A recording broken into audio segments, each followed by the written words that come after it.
Rashford joins us live from his barn in Oxfordshire. Good morning, Caleb. Morning, Caleb. Good morning, how are you? Good morning, really good. So your new book, It's a Farming Thing, it's all about your favourite subject ever, farming. Yeah, and my favourite thing to do in the world. I mean, it's out today. I'm so excited. No, it's great. I mean, it's kind of like an autobiography in a fun way, I would say. So tell us what's different about this book, Caleb, because you've written a couple of books already, but this one really gets to the heart of your joy and love of farming, right? Yeah, the other books I've written are simply about my thoughts on different things, but this one's actually closer to home. So this is, as I said, it's like an autobiography. It's actually how I started farming and up to this current day, as everything I love about it. And actually, you go into the book and you talk about how farming saved your life as well. Yeah, I've always said that since a young age. So at the age of 12, my mum and dad went for a really tricky divorce, where my mum and myself went this way, and my dad and my brother went this way, so therefore it split the family in half. Now, at the time, I didn't really know what I wanted to do in life, and then I firmly believe farming chose me, and ever since then, I would say it simply saved me as a person. I would probably have been a spoiled little brat if I wasn't farming to this very day. Would Jeremy describe you as a spoiled little brat at times? Oh, most probably, yeah, because that's the banter we have. We just go back and forth with each other. Caleb, He likes to call me a rural half-wit, normally. Nice, OK, ever the wordsmith. Just tell us what's behind you, in the pen behind you, because we can see, are they little cows?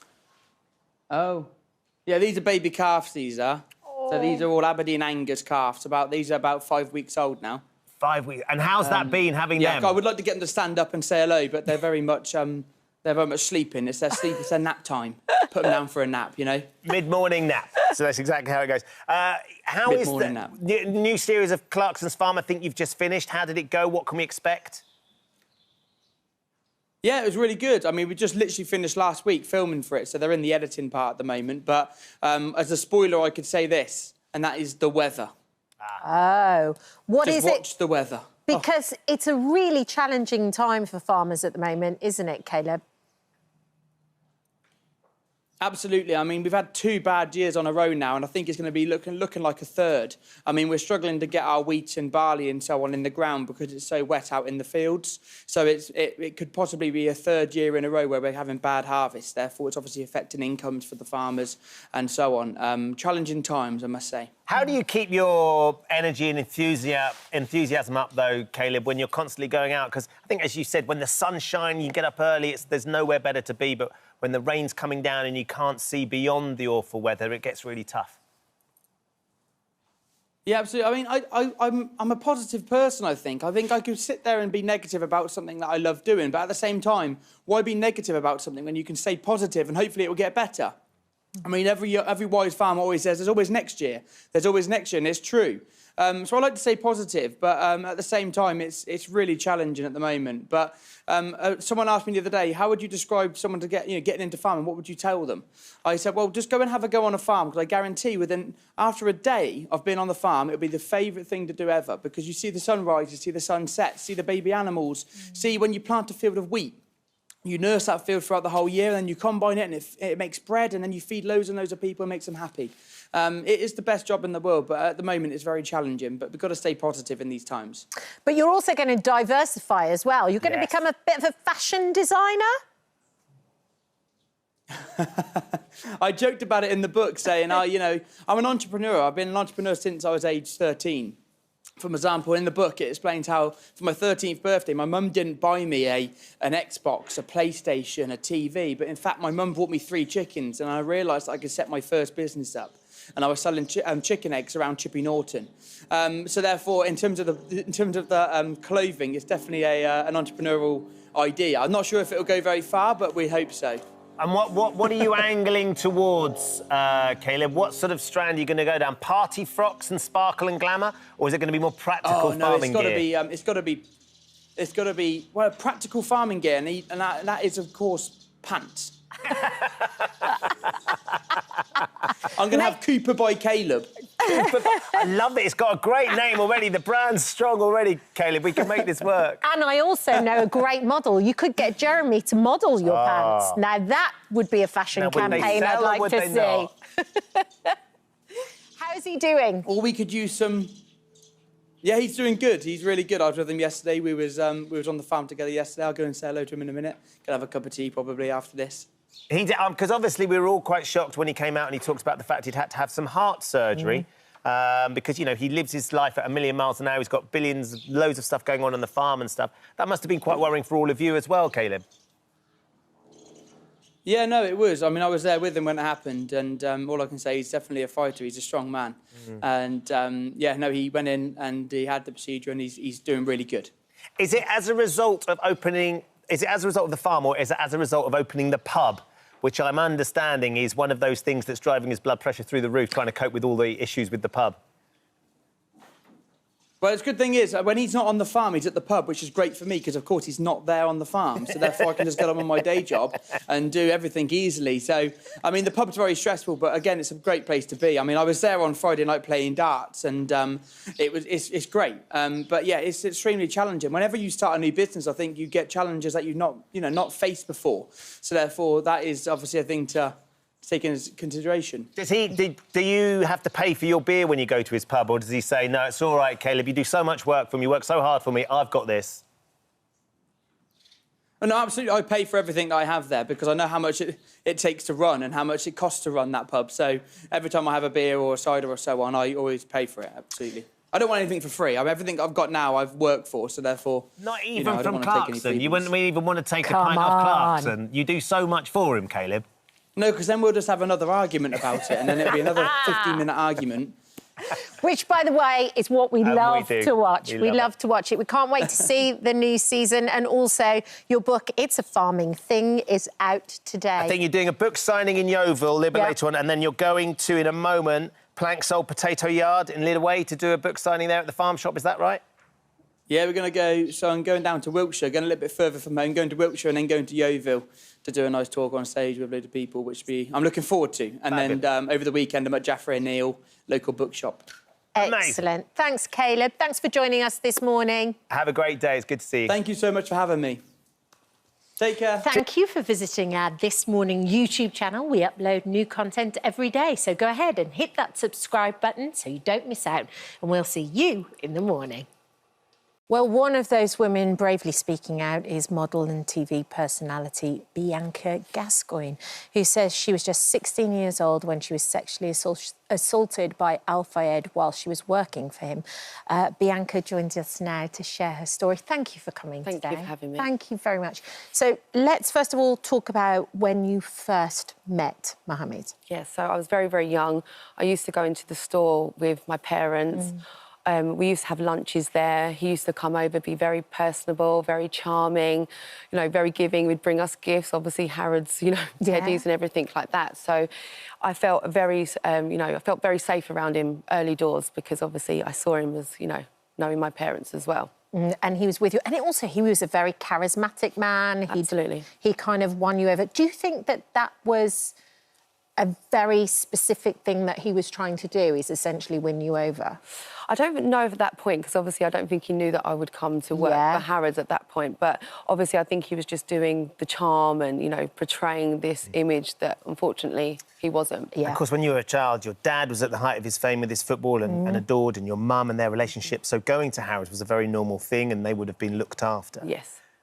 Cut to when you're 16 and you got a job at Harrods. Yes. How did that come about, Bianca? I left school and I knew I wanted to become a fashion buyer, and I fell in love with Harrods, obviously going there as a young age, and I just thought it was super impressive. So bright-eyed and bushy-tailed, I started as a temp, so I worked all in different departments, and then I ended up in one boutique within Harrods, and I just quickly worked my way up to become a fashion buyer. But then obviously that meant I had to deal with Al Fayed a lot more and take reports to him on a weekly basis. So what happened in those interactions? Because you're only 16 at the time. I mean, it's a lot of responsibility to have as a 16-year-old anyway, professionally, let alone with this added layer that was about to start happening. Yeah, it's, first of all, it very much started with, like I say, it was like a bit of grooming. He was always wanting to be there for me, very supportive, told me I was doing a good job. Unfortunately, he would bring up my dad's illness to use that. Because I feel like he must have thought I was quite vulnerable. So he would say he would be the father figure. But then shortly after, it would be like the touching and then obviously leaning in for a kiss. And then, unfortunately, it's very difficult to talk about, but, you know, putting his tongue down my mouth. And to be honest, how I dealt with it was pretty much of an out-of-body experience. Like I was looking into what was going on, but not really, you know, registering what was actually going on with me at the time, because I was super scared as well. And why do you think you didn't say anything? Is it because, you know, you were 16, you were in this dream job, he was so powerful? Absolutely, there's a lot of aspects to it, and I just felt, I felt very, very ashamed. I felt dirty, I just kind of pretended like it wasn't happening. I just put it in a box and like moved on and was trying to deal with it. I couldn't even I've only just told my mum recently exactly what went down, because I just didn't want to upset any of the family. And it's bizarre why you shut down in that moment when really we should have a voice and we should speak up. And as you say, you didn't want to tell anyone, so you didn't confide in any of your colleagues as well, who, as we're seeing now, hundreds of women were experiencing similar things. Yeah, absolutely. It's ever since coming out, I've had so many women message me about their experiences, and it's just so upsetting. It really is. It's crazy how these things got brushed under the carpet, because it was pretty much, I didn't know at 16 going in, but it was pretty much a common knowledge thing that was going on. So it makes me upset to think of my 16-year-old self. It makes me sad that I would go up to the office and probably people would know kind of what was going to happen. And there were other people that weren't trying to protect you. Yeah, I guess so. Now I look back. It escalated as well, didn't it, though, Bianca? Because what you've described there are the initial stages of what he's trying to do. But then you were flying out to Milan for a job. He offered you the Harrods flat to stay in, which was going to be great because that meant you could get to the airport quicker, and then suddenly he turned up that evening. Yeah, it was totally, obviously, unexpected. I thought, what a nice offer, because I was actually getting up early to go on a flight. Was there any concern with everything else that you'd experienced from him that there was something else about That's a very good point. To be honest with you, it was like 20 years ago. I can't remember exact emotions, but I didn't expect him in any shape or form to turn up. I was completely shocked and gobsmacked and didn't really know what to do. You know, I just was like, I'm in his apartment. What do I do? I'm like, no, you're not coming in. So obviously he came in, and that's obviously the worst ordeal that I had to go through, and that's what I've been dealing with for a very long time. And he physically was trying to force himself onto you and force you to sort of engage with him in some way. Absolutely, yeah. Do you know how... it's difficult for you to talk about. Have you... And I'm sure you've thought about it a lot over the last few days as you've been sharing your experience. Do you know how you got out of that scenario? When he was obviously coming on to me, being very forceful, obviously got my hand and he got his privates out and tried to manoeuvre and push my head down. I think I just kind of wiggled out of the situation. It's all a bit of a blur, to be honest, because it's something that I've like really, really tried to block out. But I think maybe because I did work closely to people that he knew and where he knew my parents, even like my mum actually went into a meeting once because he offered to buy me an apartment. This was obviously early grooming stages. And she was like, this is a red flag, you know, something's not quite right. And I should have told her at that point, but I think I was just so scared, and just obviously was a powerful man. Yeah. And obviously being 16 as well, you don't have that much life experience yet. How did it affect you afterwards? Yeah, I think I felt comfort in drinking, so I drank from like a young age because I just wanted to numb out a lot of the emotions that I was feeling. But just doing this, I just really hope that I can be a voice for other women and, you know, any women that haven't come out, because of the amount of messages that I've had to say, I don't feel so isolated anymore, I don't feel alone. And that's, you know, that's just... I feel like I've done a job well done already with that. You know, even if anything doesn't come of it, I want to be able to change my daughter's future, you know, for these big companies, not just to brush all these things under the carpet. You know, I feel like it happens a lot. So if I can do anything to change that, I will. And you said that you hadn't been able to share it with your mum over the years. You have now since shared this all with your family, and I'm sure they've heard you talking. How has that process been for you? I'm trying not to cry, but obviously it's very emotional. And my mum watching the interview, she was very upset. You know, one of the most important things is that you feel like you can come and share it, because, as you say, there could be people watching at home today that are going through something similar, and understanding that sharing it with their family, as painful as that might be, also helps? Absolutely. Like, since I've shared my news, the healing that I've done, it's been very empowering, and I really would love to encourage anyone that's been through anything just to even speak to a friend. There's a couple of women that have come forward, well, many, that said, you know, you've actually given me the courage. I'm going to speak to my best friend. I'm going to speak to my family. And that's, you know, it's about not holding it in. You know, I felt very ashamed. Yeah. But it's not us that should be ashamed. It's obviously the perpetrator and the predator that should be, you know, held accountable for it. So Harrods have been in touch and said we are utterly appalled. These are the current owners of Harrods, who, of course, it's very different owners now. We're utterly appalled by the allegations of abuse perpetrated by Mohammed Al Fayed. We acknowledge that during this time his victims were failed, and for this we sincerely apologise. It has been our priority to settle claims in the quickest way possible, avoiding lengthy legal proceedings for the women involved. While we cannot undo the past, we have been determined to do the right thing as an organisation driven by the values we hold today, while ensuring that such behaviour can never be repeated in the future. I wonder how you feel you will get some sort of justice. We know that Mohammed Al Fayed, of course, isn't here to answer all of these claims. I think for me, it's just hopefully in future, like especially for my daughter's generation, for big companies to really, you know, focus on these things that can go down when someone so powerful is in charge and he can't get away with it and it gets brushed under the carpet. And just for more women to come forward and find their voice and to know that, you know, it's not us that should be ashamed. Yeah, absolutely. Protect the future generations, Absolutely. essentially. Thank you for joining us today. Thank you, Very Bianca. much. Thank you very much. Thanks, Bianca. If you've been affected by anything we've discussed, all the helplines you need are available on our website and on our This Morning. Thank you for visiting our This Morning YouTube channel. We upload new content every day, so go ahead and hit that subscribe button so you don't miss out, and we'll see you in the morning.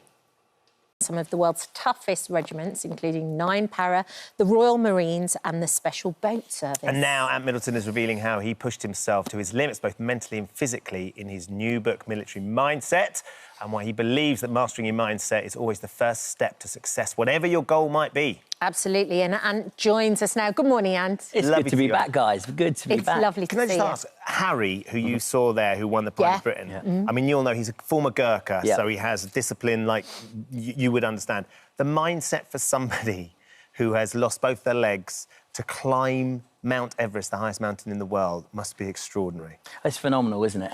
You know, to think that you can do that, you know, and let alone just the recovery, you know, being a W amputee, to go, right, during my recovery, I'm going to go and climb Mount Everest. Yeah. It's absolutely phenomenal. And talk about military mindset. Yes. He is the epitome of the military mindset, and that's why I've written the book, because the last couple of books I've written have been about self-help, you know, zero negativity, the fear bubble. And my publisher said to me, he said, where did it all start? Where did this military mindset start from? And I've said to him, look, when I was 16 years old, when I joined the military, you know, and I look back on the military mindset that we have, and Harry has as well. When you push yourself physically, you know, not only physically, psychologically and emotionally, a lot of people forget about the emotional triggers and the emotional side where we push ourselves. There's not much that will faze you once you get through the other side. And, you know, talk about Harry being the epitome of that. You know, talk about pushing yourself physically. You know, then psychologically to be able to think that you can climb the highest mountain in the world. So I went back to my roots, and that's where military mindset came from. And you've looked at military leaders from the past as well, who sort of, you can look at and see how they inspired the troops that were under their command. Yes, I wanted to see how that military mindset back in the day, you know, Alexander the Great, you know, the Zulu warriors, you know, the mindset that they had to overcome certain situations, to win certain battles. And I sort of wanted to relate it to the modern day mindset, military mindset, and it doesn't differ too much. And ultimately what it shows is that, you know, once we take charge of our minds, once we make our minds work for us rather than against us, which a lot of people do, we can achieve amazing things. Now you put a group of individuals like that together, there's nothing that we can't achieve. But it's also knowing, because you do mention, as you just said there, Alexander the Great in the book, and you talk about what a phenomenal leader he was. Absolutely. In what way what were his strengths? He led by example. Yeah. And that's what we try to do as military individuals, is we lead by example. We roll our sleeves up. We lead from inside the group, not outside the group. And Alexander the Great was the epitome of leading from inside a group. They'd done a 60-day trek across the desert where they ran out of water within days. And the troops found water. They went to Alexander the Great first of all and said, look, you drink first, you're our leader, you need to lead us the way, show us the way. And he said, no. He said, I drink last. He said, my troops drink first, I will drink last, I will show you the way, I will still lead the way, but we will suffer together, and I will suffer as your leader the most. And I thought to myself, wow, that is what great leadership is about, because if you have a leader like that you can look up to, then you'll fight through anything, almost anything. You talk about, one of the really interesting things about is when you get your mind to work with you rather than against you. And I think in Harry's story, who climbed Mount Everest, what the fascinating thing is how he really lost his way when he was going through rehab, and he lost his way because he wasn't sure how he was going to cope. I think the prejudice towards disabled people in Nepal was weighing heavily on him, and he started drinking, and he was drinking too much, and he really had to find his route back together, purpose, and get his mindset set just in terms of moving forward. And there's been times in your life as well, Anne, because we see you now excelling and doing all these amazing things, but there's been times in your life as well where you've lost your way a little bit, and it's been really, really difficult, and your mindset hasn't been as focused and as driven. Yeah, and when you go through those situations, and you did talk about Harry, I've spoken to Harry in depth, he said to me, you can take my limbs away, but there's one thing that you can't take away, is the way that I think, is my mindset. Even though the situations and people like myself where we can get distracted and our minds can work against us, ultimately when we rein it in and we think about what we have, the one thing that we do have that no one can take from us is the way that we think. If you think about a nightmare, you're going to live a nightmare. But if you think about your goals, and you think about what you can achieve as an individual, and you focus on yourself, and that's when your mind starts to work for you rather than against you. And these great people like Harry and a lot of people that I know, including myself, I always go back to thinking, ignore the distractions that's going on, take charge of my mind, and then you start to decision make a lot better. Yeah. It's hard though, and we've seen more recently the tragedy of Liam Payne losing his life, and as you know only too well, because you became a very good friend of his, a big brother towards him, that the mindset and actually getting lost in that can be really, really detrimental. I think that show that you did with him, Straight Talking, was an extraordinary sort of exploration of his life, his world, and that relationship. We've got a lovely clip where he talks so frankly and openly about some of the demons that he's been facing. There's times where that level of loneliness and people getting into you every day, like I say, just every so often you're like, when will they send? You just have really great people. Just really great people around you, and just finding out a different way of looking at it. Like you say, when things start to pile on top of each other, that's when it can really get you. You've really got to change your view about it. There's only one thing you control within that situation, it is you. Yeah. It's amazing hearing you talk about that now and the tragedy of losing him at such a young age. I wonder, firstly, how you're doing, because I know you were close to him. Yeah, I was on a sort of PR tour for my K2 documentary that airs in Australia today, and my book, Military Mindset, that launches today as well. So it was funny because whilst I was on that PR tour in Australia and in the UK, everything sort of segued onto Liam. Of course. Which, I don't mind talking about Liam. He was a great friend of mine, a super positive guy. But then I relate back to, what I'm doing and, especially Military Mindset. It's okay having those moments, of being distracted or of non-clarity, shall we say, when the mind is fogged and you're easily distracted. And like Liam said there, it's about the people around you. We can only do so much by ourselves. And it's very, very important, even if it's just a phone call, it's just a text. That's what me and Liam used to do, all the time. A phone call, a text. I used to go and see him, at the drop of a hat, because I knew that he just needed someone by his side. Not necessarily someone to chat about or to vent about, but just someone there, someone that's present.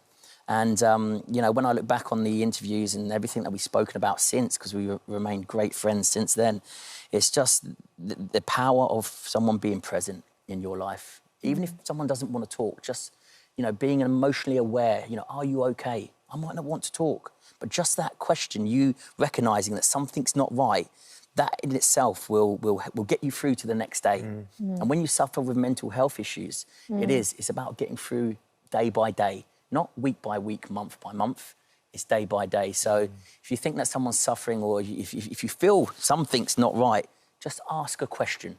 Because I guarantee you, even if they don't want to talk, that question will go, someone's thinking about me. That's all I need to get through to the next day. Yeah. And sometimes it's just to be on the end of a phone or to be there and just to take that moment. When was the last time you spoke to him? Is there anything you feel you could have done? See, it's been I've been really busy, and Liam's being the mega star that he was, you can imagine how busy he was. So, I spoke to him on the phone probably about 8 months ago, but text since. And it's, I remember just the beginning of the year, January, February, March, I was away in Australia doing Dancing with the Stars, right? And I look at it now and I think to myself, God, we're at the end of October already. Yeah. And where did the time go? And it only feels like I was at Liam's, yesterday. Yeah. Of course it does, because we're all so busy. Yeah. So, of course we can do more. Of course, it's lessons like this from such a negative situation that we must draw from. We must look at the positives and go, right, actually, let's reach out to people. Yes. That even if we don't think, how long ago did I speak to someone? How long ago did I send a text to someone? And it's just made me think, even though we're so busy with our lives, just if you've got 5 minutes, you've got 2 minutes and, you're thinking about someone, don't just think about them. Let them know that you're thinking about them. Yeah. There's some amazing lessons in the book, and I love sitting down and talking to you. We've done so many chats over the years about mindset and where it's come from, and I just think that it's an extraordinary thing to know that you can help other people, you can help yourself as well. I still can't quite correlate the Ant Middleton that I know doing Dancing with the Stars in Australia and doing brilliantly. He did draw the line at one thing, though. Oh, yeah. Spray tan. No, I'm gutted you didn't get into the spray tan because I can see you getting addicted to He did that. the sparkles, did the Cuban heels. I've done the wigs and everything. But I love the fact that you said when they asked you, you felt fear. Yeah.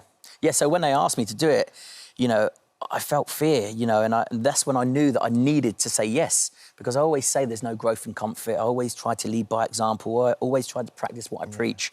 But when this came up, it was such a segue that I thought to myself, right, listen, if I say no, that's the easy option. That's the easy option out, and, it's almost resting on my laurels from what I've done before. And I always like to rewrite my story. So Dancing with the Stars was just another chapter. I love it. Well, the book, Military Mindset, is out today. Yes. Thank you for joining us. Thanks for coming in. Brilliant. Sharing some Lovely thoughts to have on a the chat. inside. Great to be back. Thanks for visiting our This Morning YouTube channel. We upload tons of new content every single day. So hit the subscribe button, like all the videos, and don't miss out. We'll see you in the morning. Aww. Sai joins us now. It's gorgeous. I imagine it's sort of tinged watching those things back. Sai, so many amazing, wonderful memories, but also poignant because, of course, Dave isn't here with us in the studio. Yeah, it's an adjustment, that's for sure. That's for sure. He's a miss. Even just him complaining at me on the telephone, and because it was, he was my best mate, and actually he still is my best mate. That never goes, does it? So No. yeah, but he is a miss, and it's just a bit odd. It's all a bit odd. Have you found the whole process difficult, or are you still dealing with it? How do you feel? Well, the process was slightly... The grieving process started quite a long time ago for me, because it's a very personal thing, isn't it? Yeah. So when Dave was diagnosed, it was a big diagnosis. So it kind of started... It started then, really, for us, because it was all about the fight, and that's what we concentrated on, just about the fight. So that was easier in a way, to be involved at the centre of it with Dave's wife and family as well, and another close friends. So it was a different. Grief is a very individual journey, isn't it? Yeah. It's not, and it's different on different days as well. Well, yeah, because it's about an adjustment. It's about an emotional adjustment of loss, really, isn't it? And the things that are no longer tangible, and that's quite an existential thing to get your head around. That's the bit that you say is odd. That's the bit that's odd. It's funny because talking to people and they talk about grief coming at you like in waves, and you'll be busying around, and you'll be doing something, you think, oh, I'm just going to tell Dave about this because he'd love this. Yeah. And there's suddenly that realisation when you go to pick up the phone. That's so true, that, Ben, because there's the amount of times that I've gone, I've not heard from that tour rag for ages. and I go, oh, man. you know, and it's just... The absurdity of that, but also the reality of that is raw for you, Si. Yeah, well, look, you know, it's raw for anybody that loses somebody, you know. But there are, you know, there are two things that are certain in life. You begin it and you end it. The bit in the middle is about what you do with it. So, and Dave, I have to say, had a... he loved his life. He lived it to the full, and he was joyous to be around because, you know, I had way less courage than Dave did because he'd do stuff that I'm going, you've got to be kidding. I'm not doing that. Like Strictly Come Dancing, for instance, absolutely loved it. Could he dance? Could he, Nelly? But he was just... It was just amazing to watch. And we loved it because of that. Yeah, because of that, because it was a heart and soul performance, as you always got with Dave. You know, that's who he was, you know. Well, exactly like you said, it's what you do in the middle that really counts. You're spot on with that. And I think what you guys did is you touched people in a way that they just loved. And it's not just the cooking and the recipes, it's the adventure and it's watching two mates have a brilliant time together. You could almost be doing anything, weirdly. Well, I think, you know, I have to say, you know, that we never... There wasn't a day that went by doing what we did. We always used to say it's like winning the lottery, but, like, better. Because we're two working-class lads from the north and have the... It's been such a privilege. You know, it's been such a privilege to do and to see the world that we live in and to talk to the wonderful people that sometimes are completely diverse from the culture that we know and understand and are completely different. And it was just joyous to give them the opportunity. Dave and I always approached the bikers as we were conduits for other people's stories. We had our crack and laugh when we were cooking together, but it was about everybody else. It was never about us. And we always pursued that. And if you pursue that and it's honest and it's full of integrity, then everything else follows. And we were never that analytical about it. We just thought, somebody's bound to find out that we're getting away. Well, we're really getting away with this, aren't we? It's just... And it was just such a lovely atmosphere to be part of. You know? I think there's something special if you look at the success of a programme like Mortimer and Whitehouse Gone Fishing. Oh, wonderful. Two exactly great mates. That's what we were enjoying watching, the fishing or the cooking with you and Dave. You know, we're just watching you be together and that brings us joy. Oh, well, that's lovely. That's a very lovely thing to say. Thank you both. Now, talk about this book, because this is a book that you've started together. And this actually is a bit more personal, because this is stuff that's really personal to the two of you and your families. Yeah, it is. It's a very personal book. So Dave and I, how we approach it, we throw 200 ideas in the air. But this one was slightly different in the sense that it was the recipes that had stuck with us. So just to put some sort of context into that, the travels that we did roughly 650,000 miles over 22 years. That's insane. In the saddle of a motorcycle. There's a lot of saddle sores there, though. Yeah, well, there's a lot of cream from boots. And so, did you ever bring out a hairy biker's cream for that sort of thing? No, possibly. Yeah, I don't investigate it. We should spin that off. I'm sure there's something we can do. And so this book was about all the recipes that stuck with us, and it was really lovely to.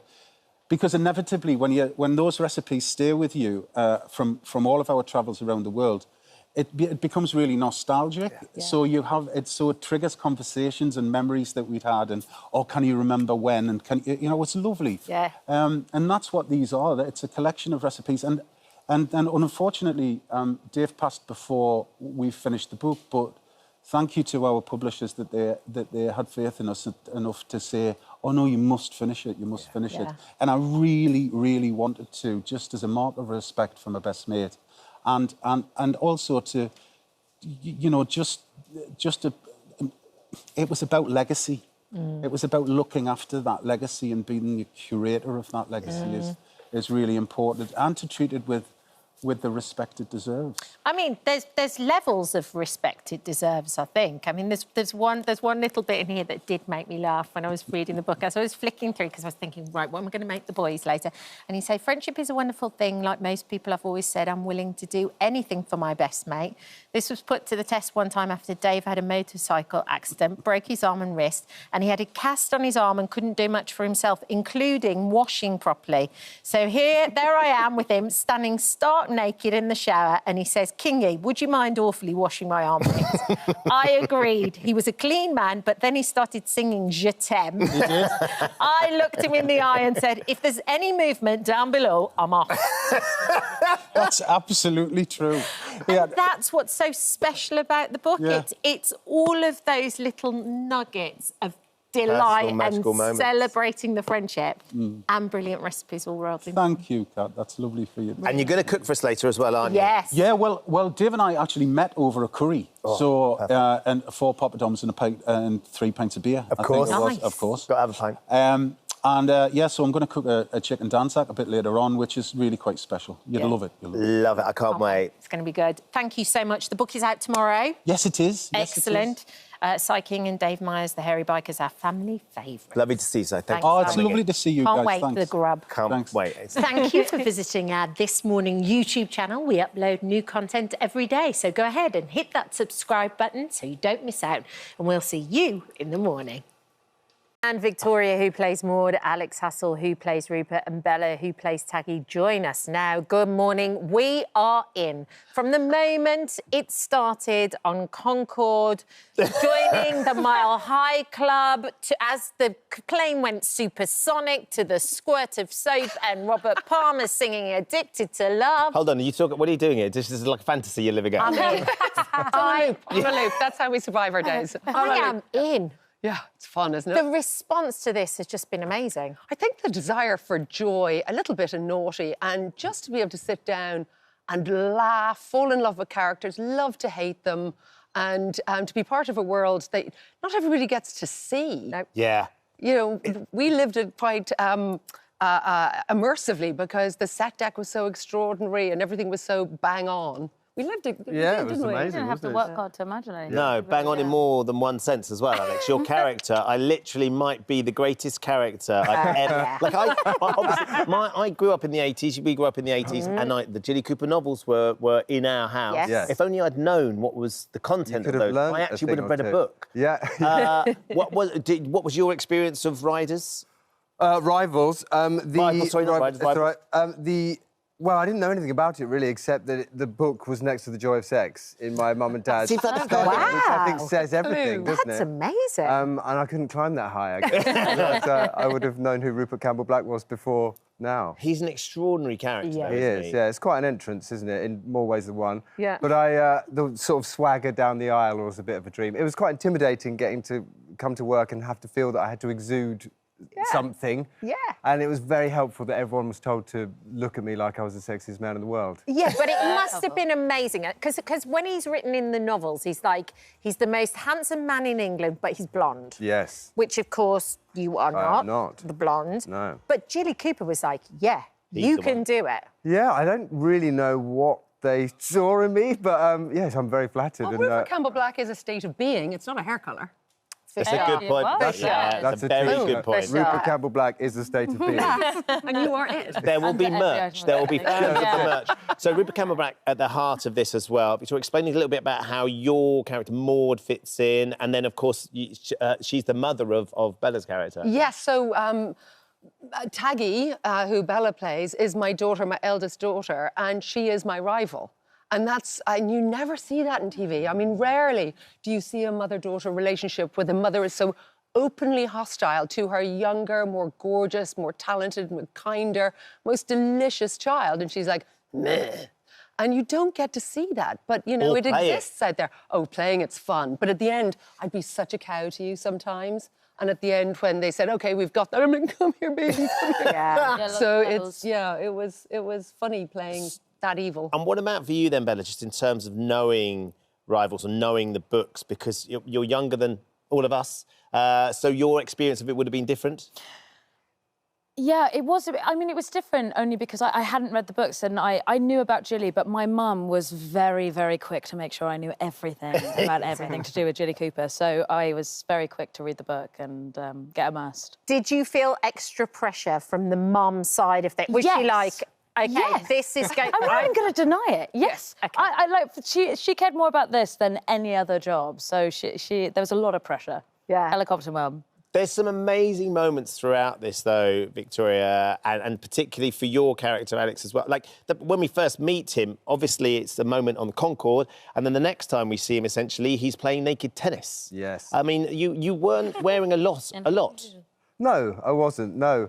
I don't know what to say about that, really, other than they paid me for it. Yeah, it's like on-set, kit off. Yeah, exactly. Essentially. Saving on costume budget. Costume budget was Yeah. but they made up for that with the fake tanning budget, which... Fake tanning budget, yes. They tanned me, they dyed my hair, they even curled my eyelashes. No expense was spared to make me look... Well, we didn't get that much. No wonder you were cartwheeling naked across the tennis courts. That wasn't essentially in the script, was it? It wasn't in the script, no. That was a bit of improv. It was a touch of improv. It's so good. We did that. It's so we did the naked tennis scene, and everyone's quite nervous because there's all these rules about who can look at the monitor and like what you can show of your body and all that stuff. And I thought as a way of maybe breaking the ice at the end of a take, I would do a cartwheel, a naked cartwheel. And as I was halfway over, I was like, I think I might be cancelled. I've broken loads of HR rules. Fired midair. And then you walk onto the tennis court and discover that. So did you see the cartwheel as well as you? I did see the cartwheel. Maybe... Is it in my head? haunted you since? Oh, okay. It's like it lives rent-free in my mind. Yeah, that's it. Yeah. Are you going to cut to the footage? Is that what... We've been meaning to say. It's on the editor's cut. But if you want a cartwheel now... Yeah. The DVD extras. Do they do DVDs anymore? The DVD extras would definitely have it in. Just a screenshot. But and there was a moment, we were talking about this morning, there was a moment that your character nicks Taggy's dress for a party. That rivalry that is rife throughout all of this, I think, is what makes it so engaging to watch. Yeah, it's the old mutton as lamb thing, isn't it? And I just love the idea that as far as Maud is concerned, everything is hers, and why are you being so ridiculous? And just get back in the kitchen and stop treading on my toes. I mean, she's a pretty brutal mum. She really is. She's not the ideal wife either, to be fair. Yeah. No, she seems to be quite keen on more or less every other man in her life. Well, you know what? Here's the thing, and this is a lesson to all the men. If you ignore your wife, guess what? She's going to get her attention somewhere else. Wow. I mean, not all of them, maybe just Maud. Because she thrives on applause, and she's just deeply insecure, and that's how she fixes it. But as you go through the arc, she starts to make decisions that are slightly better than the ones she's currently making. Well, it's interesting because Dermot's wife, Dee, directed some of the episodes, and I sort of spoke to her before anybody had seen anything, and she was like, first of all, she was like, I don't know if it's going to work, I don't know. Yeah. And then she started to see it, and she's like, oh, it's good. It's really good. The first scene I did with her, I had to be completely naked except for plasters in particular areas with Charlie D'Amelio, and she was like, hi, I'm Dee, I'm your director. I'm like, hi, I'm naked. Good to see you. Well, actually, I'm naked. Our first scene together was when I had to lick your face in a Bluebell Wood. Do you remember that? Taggy has like a dream sequence. And like, we're never physically together because that's the whole kind of arc of the show. Yeah. But we had to lie down and I had to lick your face like a dog. Lick my face. Senselessly, yeah. It sounds almost romantic, though, a lick of the face in a Bluebell Wood. Yeah. Throw in a cartwheel. Is that a good way? Cartwheeling that whole Is that a good way to meet a co-star? Is that sort of standard these days? Just a little face lick and then away you go? Well, apparently now. It's in my contract, yeah. Oh. See, this is what the 80s were like. See, you missed this. You You're could too young. whoever you wanted. I love the idea as well, though, Alex, that you would put on, before you went out, you had a playlist. Yeah. Oh, yes. And then you would listen to the music, all the amazing 80s music. Yeah, I put it in the makeup trailer a lot. I mean, I actually never asked if that was right. It might have annoyed everyone else. But, put a sort of sexy 80s soundtrack on, helped me get into the mood. Brilliant. And it's also very early in the morning, too. You're trying to be sexy at, like, 5:30 in the morning, so it's helpful. Yeah. Never sexier. It's just brilliant, We love isn't it? We really, really enjoy it. Thank you for coming in. Thank you so much for having me. See you all. Rivals is available to stream now on Disney+. And apparently there's a scene, I haven't seen it yet, of you on a camel. There is. Everyone should work with a camel. Everyone. If There you've you learned go. anything That's today. a great way to end the The interview. parting shot. Thank you, guys. Thank Thank you. you. Thank you for visiting our This Morning YouTube channel. We upload new content every day, so go ahead and hit that subscribe button so you don't miss out. And we'll see you in the morning. Could you get impressed by our passion? Absolutely, we could. Good. Hugely. They've not changed. Stars of the Royal. From day one to the show's final episode 8 years later, join us now, Amy Robbins, alongside her on-screen and off-screen real-life husband, Robert Dawes. Lovely to see you both. And you. I was just saying, while we were on the break, that yesterday was the perfect day to sit down and enjoy the Royal. It was warm, it was cosy, the weather's rubbish outside. There's that sort of nostalgic feeling, but even watching it now, that just makes you feel relaxed and like you're somewhere very warm and comfortable. Yeah, well, yeah, I think it has that effect on people. And nostalgia is you know, it's a wonderful thing, you know, certainly on a sort of an autumn afternoon, as you say. But what is interesting, we're finding, is that our children have started watching it. And, of course, to have experience real nostalgia, you should have actually lived Been there those first time times. out. But they're enjoying it for other reasons. So, yeah, well, they were traumatised first time when they were little and it was first out and we were first making it. They couldn't watch it because they used to sob when they heard the theme tune. No, because they thought they were going to see a pair of scissors sticking out their dad's chest. Or me dangling. Because of all the drama that was involved. Oh yeah. They didn't like it. They No, thought they we were in couldn't bear it. mortal danger. That's amazing. They were so cute. But you'd sometimes take them to set, though, because obviously you met on set. We did. Betsy, our elder daughter, Betsy, hello, if you're watching this, was in it. She played. They employed her. We've still got the cheque they gave her, wage cheque. Yeah. She got about 40 quid. She played the daughter. But so how old was she at the time? She was about 1, I think, and she played Frankie, the ambulance man's daughter. So Scott, our lovely friend. And May, her sister, and Ben were in it, just as supporting artists in the back. So they were, when they're hanging around the location, they were sort of full family affair. Yeah, strong-armed onto the set. But how nice was it to have each other on the set as well? Because sometimes sets can be very stressful. Sometimes, you know, to have each other must have been really lovely. I always used to liken. I used to say that I don't know about you. This might make me sound a bit odd, but I remember when I was little and I used to go to school and I used to have a fear of being separated from my mum. So my dream was to have mum I used to pray to God that mum could be a dinner lady so that I could be with her all day. And it was a similar sort of feeling. It was like taking home with you. I never felt that sort of anxiety. Robert's always been like your dinner lady. Yeah, you're like, Make a good ways. sandwich. That's a no hot Exactly, not a scoop and match. Lovely, though. So what came first then? The on-screen or the off-screen? Which relationship? Did one bloom out of the other? The off-screen. The off-screen came first? Yes, it came first. And strangely enough... strangely enough, Amy's mum and dad were at both the on-screen and off-screen weddings because they were obviously at the real one. Yes. But they were also supporting artists in the Are they church really? on the one on the Royal. I think they wrote in the story that we were a couple because we had married in real life. Yeah. I don't know that Ormerod and Wetherill would have got together otherwise. Oh, look, this is the on-screen Here we go, here we go. Oh, yes. There's always something, isn't there? We're assuming the off-screen wedding went a little bit smoother than this one. Just about. But there's also something lovely about watching it and going back to that era, the 60s. And what they do so well on the show, because I did the same thing as you, where I started watching yesterday and went down this rabbit hole and couldn't start. But it's like the cups are all 1960s, and then you've got like the detail. And the music and the cars, the costumes. Every bathroom is avocado. Don't you miss the avocado? No, don't you just? But it was the research on it was wonderful. Yeah. You know, it really was the detail, and that actually carried over to the medical research as well, because we were sort of in the hands of terrific people who had actually been consultants and doctors in that period, so they really knew everything about it. Because it started as that Heartbeat crossover, didn't it? Heartbeat was such a massive success, and that was the police side of things, and then all of a sudden you had this medical crossover. But then I think I'm right in saying that after 2 or 3 series, suddenly that sort of separated because the Royal was standing on its own in its own right. Yeah, it went off in It its was own going little- in a different direction. I mean, one, of course, was police procedural and in a small town on the moors, and we were in a town by the seaside, and in a hospital, a cottage hospital, as was. And it was real life and death, and they realised that they were sort of moving in a different direction to Heartbeat. But we were very grateful for the launch that they gave us. Yeah, The medical storylines were really quite hard hitting after a while. They were very specific, weren't they? Very well researched, and I remember. Well, I remember taking them terribly seriously. I used to sort of, I remember being taught by Derek Loxton, who was our main advisor, and he'd been a GP in the 60s. Yeah. And do you remember?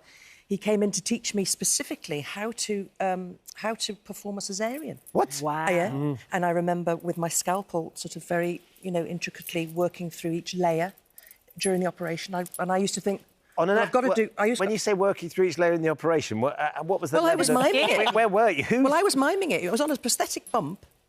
And I used to think, because I wasn't that long out of drama school, really. Yeah. I was quite... Very method. Because you were quite different in your approaches, weren't you? Yes. I used to think, well, obviously this is going to reflect in my face how precisely I'm performing this operation. So I'd be fully immersed. And I wasn't. No, we'd have the crossword I have under to say yes. I can remember you told me off once in the middle of an operation. I was stuck on, I don't know, 9 across 12 words, which actually was constipation. But no, I got a harsh talking to. Concentrate, please. Love that. Bit of effort in. Well, it's been lovely. Thank you so much for dropping by and just sharing a few memories as well. It's fabulous to see it, like you say, a whole new sort of fan base finding the Royal, and those that have loved it and enjoyed it, being able to watch it all again. Look, there you go. Just such love. Was that the wedding snap?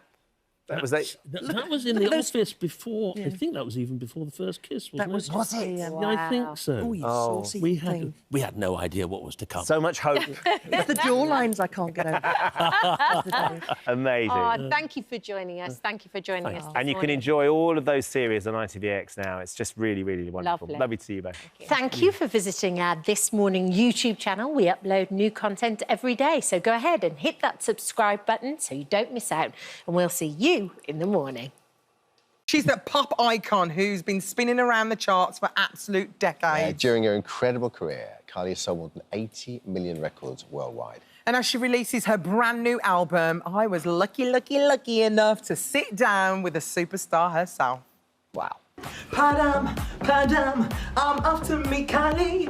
Padam, padam, that's why I'm so smiley. Padam, padam, I can't contain my glee. Padam, padam, I think I need Lights, camera, action, that's it. That's it! Are you ready, babes? Are you ready for your close-up? I'm ready. Yeah, we are. Obviously, we are here to promote Tension 2. Yes. If you had to sell it to me, what do I need to know about this album? Well, we're still in the Tension world. It's like the kind of clubby sister or it's a companion. I've never done, like, a sequel before. Hi.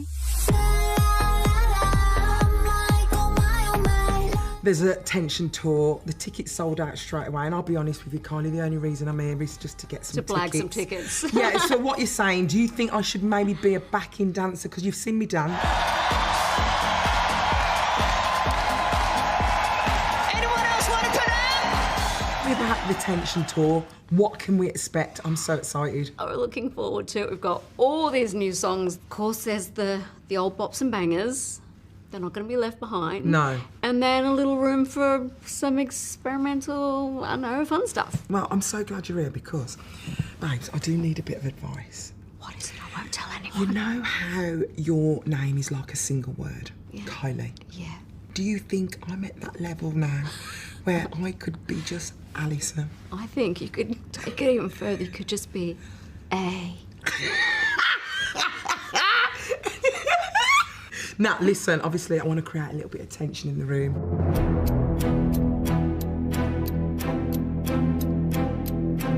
Are you up for creating that tension with me with a little game? I expect nothing less. You're going to What is love it? this. It's called Minogue Master. Draw me wrong. What have I done wrong? Oh, that's where I went wrong. I should have gone with a V. I haven't got much room. Okay, I've got a little person. Me? You? You can be you. No, tension. What? No, what? No. Look, what is this? Head. Yes. What does that mean? I can't get you out of my head. I'm so sorry. I'm the worst. That's the worst artist ever. But do you know what? You did win. This is your present. I hope you like it. It's a little bear. It's a This Morning Bear. And it's got me singing on it. So you have to press the little...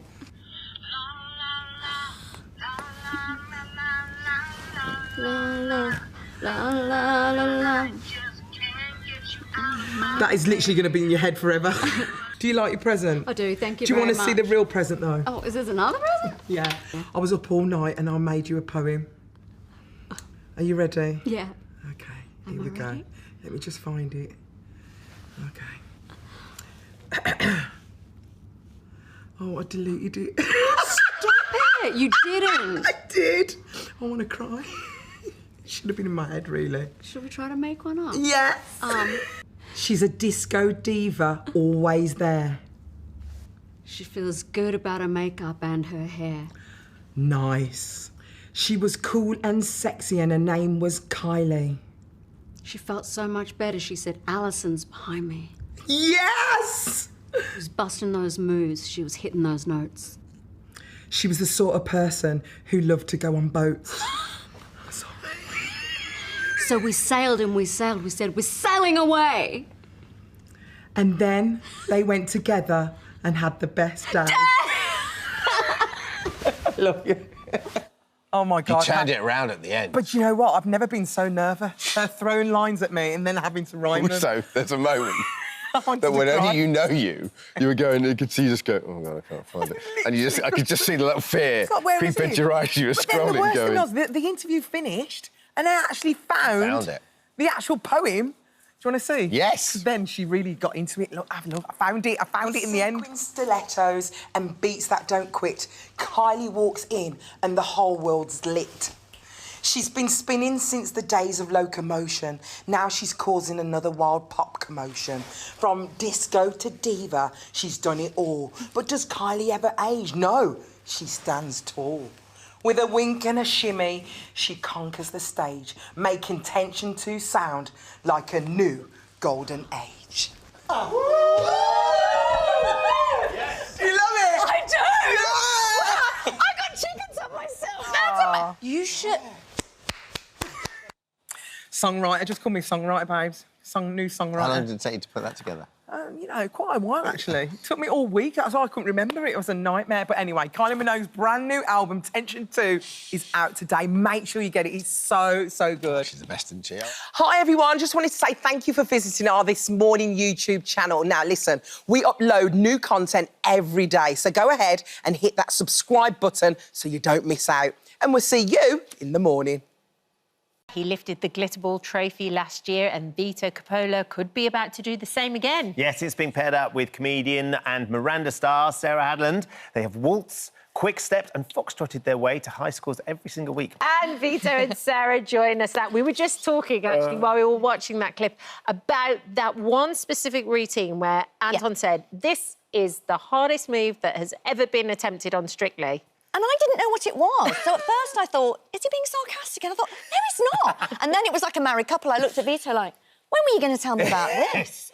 So this was a move that you'd got Sarah to do without telling her how hard it was? Yes, the reverse turn into reverse pivot is something very difficult. And of course, I don't want to say, Sarah. The reverse turn into reverse pivot. And just to be clear, I still don't know which bit It's fine, you don't need to know, but you have to just deliver and enjoy the dancing. You know, I don't want to say, because if maybe you can get a bit scared. Oh, that's all very difficult. Nobody did before, so much pressure. You don't know, you just do it, and it's beautiful. I think it's go with the flow, isn't it? Let's go with the flow. Go with the flow. Yes. Yeah. Does that come out a lot? We had a lot of that in the kitchen this morning when he was cooking I for tell us. you what I get a lot of. Stop, stand still, look at me, look at me. I'm going to get him a T-shirt saying, look at me, please. I'm going to do a shirt white, and I will write, look at me, because sometimes I like, look at me 1 second, and while I'm turning, she's just going somewhere else. I say, Trilly, stay with me, stay with me, stay with me, stay with me. And I'm trying to watch and do it at the same time, and also just tell you my thoughts about it. Yeah, but if you don't look at me first, how you can do it after? Yeah. We don't do the same. Yeah, because you were not looking at me. So I'll imagine the dance is exhausting. Listening to you two is exhausting as well. How on earth are you getting through this, Sarah? I'm shattered already. You're not the first person to say this, Ben. It's brilliant. I mean, I don't know. We're both very. I think that's why when you have like the chemistry day, we immediately connected because we're both like puppies. We're both. And I thought, oh, we have the same energy level, but no, because this one, if my energy level is here, she's like infinity, endless, beyond up the sky. So it's like more energetic than me. Trust me. You see me? Power multiplied per 10. But the judges have been really impressed. Like, first of all, Shirley was like, you know what, this is the dream team. This is the dream team. You even got great reviews from Craig. I know, that was a bit shocking. I was a bit shocked. Again, I was a bit like, is this actually happening? Because when you finish the dance, you're a bit dazed. Yes. Because you just And you're done it. adrenaline too, Adrenaline, right? completely. You're full of adrenaline. And then you're trying to listen to them, and you're also a bit out of breath. Yeah. So you're trying to style that out and not be going, So it's quite an intense moment. And then afterwards, you kind of process what they've said. And you still don't know how it's gone until you get the scores as well. Yeah, yeah. I think it's a fascinating thing, because, of course, Vito, you won last year as well. I mean, you've had that celebration, so you know what it takes to get to the end. Does that add pressure to this year for Sarah, or is it kind of like you're just going with the flow, taking week by week? No, not at all, honestly, because we have to take week by week, day by day. You want to live the present. So this is like, a new page, and we are writing, our journey, which are just, and 20%, because this is like, week 5 now. So let's see what, the future is going to bring to us. And we want to have a surprise, even though, you never get used. So I also am curious, say like, OK, let's go forward. Let's see what happened, And what happened is my Sam. I keep saying, what happened? What happened? So let's see what happened. Yeah, I think as well, you just have to go 1 week at a time, because it is quite, you're learning so much stuff. And like you say, there is a lot of pressure. So I think you just have to go 1 week at a time, because also, that's the thing about Strictly, is nobody's ever safe. You never know what's going to happen. No. And also, you were just saying, you've got your regular life as well. So it's it's completely exhausting. You are learning something completely different. You're dealing with him as with well. This. With him as well. With what happened and go for with the flow. Look at me, look at me, look at me. And at the same time, you're kind of juggling the school run and everything else. And everyone has an opinion, right? Everyone's got an opinion. I was in the supermarket the other day and somebody started talking to me about my gapping. Like, excuse me, I'm just trying to pick my single stem broccoli. And they're like, oh, the gapping. And I was like, sorry. Right. But that's the thing is, again, about Strictly, I think people love the show so much and they love the knowledge of the phrases and we can feel the love of the people, we can genuinely feel the love and the support. I say always, you always say like, thank you so much. We can really feel as if they are all with us. Yeah. So thank you so much. It's been a difficult week in many ways, and you've sort of on the inside of it for Win and Katia. We saw what happened on the weekend, and then we've seen it since that they've come out and they've made it very clear that they are great mates. It was a joke. But it's when you understand how forensically people are poring over the show and they're looking for the slightest bit of information or nuance to what's been going on. Yeah. I wonder how that feels, Sarah. I think really you've got to, especially with a show like Strictly, when there is, as you say, so much attention, you just have to go into it completely being yourself and keep doing that, because I wouldn't be able to maintain something that isn't yourself. So I think you just have to be who you are, react how you react to stuff, and that's all you can do, and hope that people connect with that and can appreciate that. Is it a bit of an eye-opener as well, though, that you're constantly being scrutinised? You forget that they were just having a bit of fun, but actually that can get misconstrued, and then that suddenly becomes a story. Yeah, I think it's good because we have always our fun. The key is be yourself. So I'm being yourself, and the fun. I'm constantly pranking Trilly here. I'm always waiting behind the corner or behind the door. If we have a toilet break, and I'm quite a jumpy person, I make you jump even more. I'm like, Don't do it on the way to the toilet. That's pick your moments, Vito. Thank you, Kat. I'm just saying from woman to woman. Thank you for that. Yes, I will keep in mind. That's a very, very good point. Always on the way out, never on the way in. No. Someone who we know that you know very well, your lovely friend Miranda, we've seen recently. She did put some great tips for you on a dancing on Instagram. I think we've got them so we can share them. I'd love to get your thoughts on these tips. I hear it's the Viennese waltz this week. I thought you and Vito might need some help with the choreography again. And obviously frame, very important. She's I right think, though, frame. Think of being an injured swan. That might help. Long neck but slightly skew, injured swan. Gliding across the floor. Think slightly skating. Bit of this. Yeah. And obviously we've got the fleckle. We all know what a fleckle is, don't need to do that. Mine's so good, it happened there. Like that, you wouldn't know it. It's so fast. The blink of an eye. So yeah, and then sit down and have a Viennese whirl. Thank you. See, the shuffle timing at the end. I mean, thank you so much. I take all the advice from Miranda and we work on it. Yeah, really? She's like our secondary coach. So she comes in at the end to sort of tidy all the loose ends up and make sure that Vito's completely Actually, on now track. I've been exposed because, you know, I take the credit for the choreography, but really? That's an exclusive. That's an exclusive. Yeah, It's mainly her, Yeah. and he just, Okay, sorry. That's one that's going to be everywhere tomorrow. Yeah. Thank you, Miranda. We love you so Miranda's the puppet master. We're hoping to see you in a few weeks, so I'm sure she'll be able to offer some more advice. And she's very proud of you, as are we. So you're doing an amazing job. Thank you so much. Keep going. Thank you. Keep going. Well done. Thank you for cooking for us, Vito. Thank you. That was a real treat. Delicious. Delicious. Thank you. Strictly, of course, continues this weekend, and we will all be gripped. Oh, hello. Thank you for visiting our This Morning YouTube channel. We upload tons of new content every single day. So hit the subscribe button, like all the videos, and don't miss out. We'll see you in the morning. Got it, yeah, baby, she's got it. She's a Venus, and she's on This Morning, yeah, baby. Yes. Woo! Well It's done, so 'cause that was lovely to risky, see you. but Oh, I think you got to commit. You got to commit. You got to commit, otherwise there's no point. Venus Williams She is on the knows show. You that. got to commit. Well, here it is. This is the book. It's Strive. It's 8 lessons, 8 steps to find your awesome. I'm very excited about this book. Yeah. Thank you. So wonderful. Strive. What made you want to write this book? Yeah, I've learned so much, obviously, from playing sports. Your career, it's been huge. Since 14 years old, you know, right down the street at Wimbledon. It was good times, and you learned so much on the court. And life is sport, and sport is life. We were just talking about sport, actually, before, and, you know, football, go Dolphins. Big American football fan. American She's football. one of the owners of the Miami Dolphins. You're my team, I know. I just played with the So Dolphins when I excited. went to Florida. No way. I'm not even joking, yeah. I had some techniques. Small world. Small world. Oh, amazing. Yeah, but I wanted to just share those lessons that I've learned on the court about winning, losing, failure, resilience, setting goals, being a leader in your own life and in others' lives too. And everything is right there. And everything I've learned, especially the space in my life, I just want to share everything, you know. I don't know if you guys feel like that too. It's like, I've got all this knowledge, let me tell you about it. There is a lot of knowledge. Would it be like, it's not just confined to sport, right? This is just like how people should approach their life. Yeah, absolutely. Not everyone is going to go to play professional sports. It's a dream come true if you get there, but life is a sport, right? You got to play it like a sport. Yeah. And so what I wanted to share was, and put into words too, it came out in 8 steps, all the things that I practice. And then talking about wellness and success in a way that's sustainable and real, right? So you have to think about what you eat, how you move, how you think, and who you hang out with. Yeah. So summing it up in all of that and how you succeed, and also making it easy, exciting, and enjoyable, right? You gotta have fun. And I've always had fun no matter what I've done, win, lose, or draw. And so if you can make it that way, it's easy to be much more successful and to be well. Yeah. But you don't give yourself credit for your successes. Well, you hadn't in the past. You hadn't given yourself credit for your successes to the point where it kind of ruined a score of a match. Like you were doing, if you look back and you look at the match, you were actually up on the match. And then when you were assessing it in your own mind, you were actually saying, this is terrible.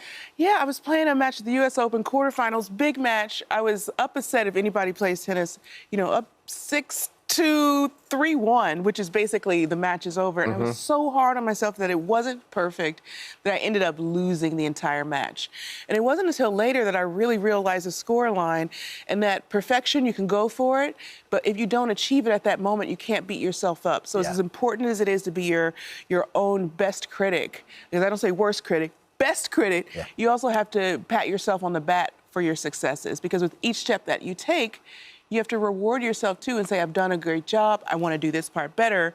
But if you only criticize yourself, then at some point you're not going to make it to where you'd like to go. Also, like, there's got to be a sense of, like, you're so lucky, but you work so hard, and you're so lucky to be doing what you love every day. There's sometimes when especially in a game like tennis, when it's like, it's just you. Yeah. Sometimes you forget how much you love that game, I suppose, right? Because it's just, it's your everyday, and it's hard. It takes such a toll on your body and your mind. I guess sometimes you need to remind yourself, I'm doing this because I love this game. Yeah. Exactly, and that's one of the tenets of the book. One of the 8 tenets, appreciate. Appreciate yourself, appreciate your diet, appreciate those around you. Find something to appreciate every day in those, 4 areas. And when you do that, then you're able to focus on the positive. And you're also able to appreciate even maybe wanting to improve, but just appreciate it. And then your whole mindset starts to, like, transform itself. Yeah. We were so lucky to see a little glimpse into your family life watching King Richard, which was so good. And we see the fact that your dad was the sort of man who did appreciate people and said thank you to people. Have you brought that into your own life as well? Yeah, absolutely. I'm so glad you guys saw the film. It was incredible. It must have been amazing for you to see it. It was, and it covers the years of, like, when I was 10 to 14, which is like, I was a whole other person. And it's a movie about family with tennis, right? Because everybody's got a family, and it shows everyone in our family and how we kind of, did this family thing. And, we didn't get to watch, like, a lot of cartoons growing up. My dad was always educational programs. So one day he's like, you get to watch Cinderella. We're like, what? This is weird. And so at the end, he asked us all a question, which he always asked us questions. We're like, okay, here it is. Here's the catch. And he said, what's the most important part of the film?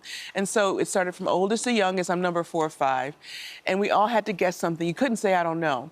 And so we all answered, and he said, the most important part is when she said to the fairy godmother, thank you so much, this is more than I could have ever dreamed of. So he wanted us to always appreciate, always to be grateful of what was happening in that moment, and to celebrate others, too, while you're doing it. That's so nice, isn't it? So lovely. It wasn't the shoes or the prince, it was the thank you.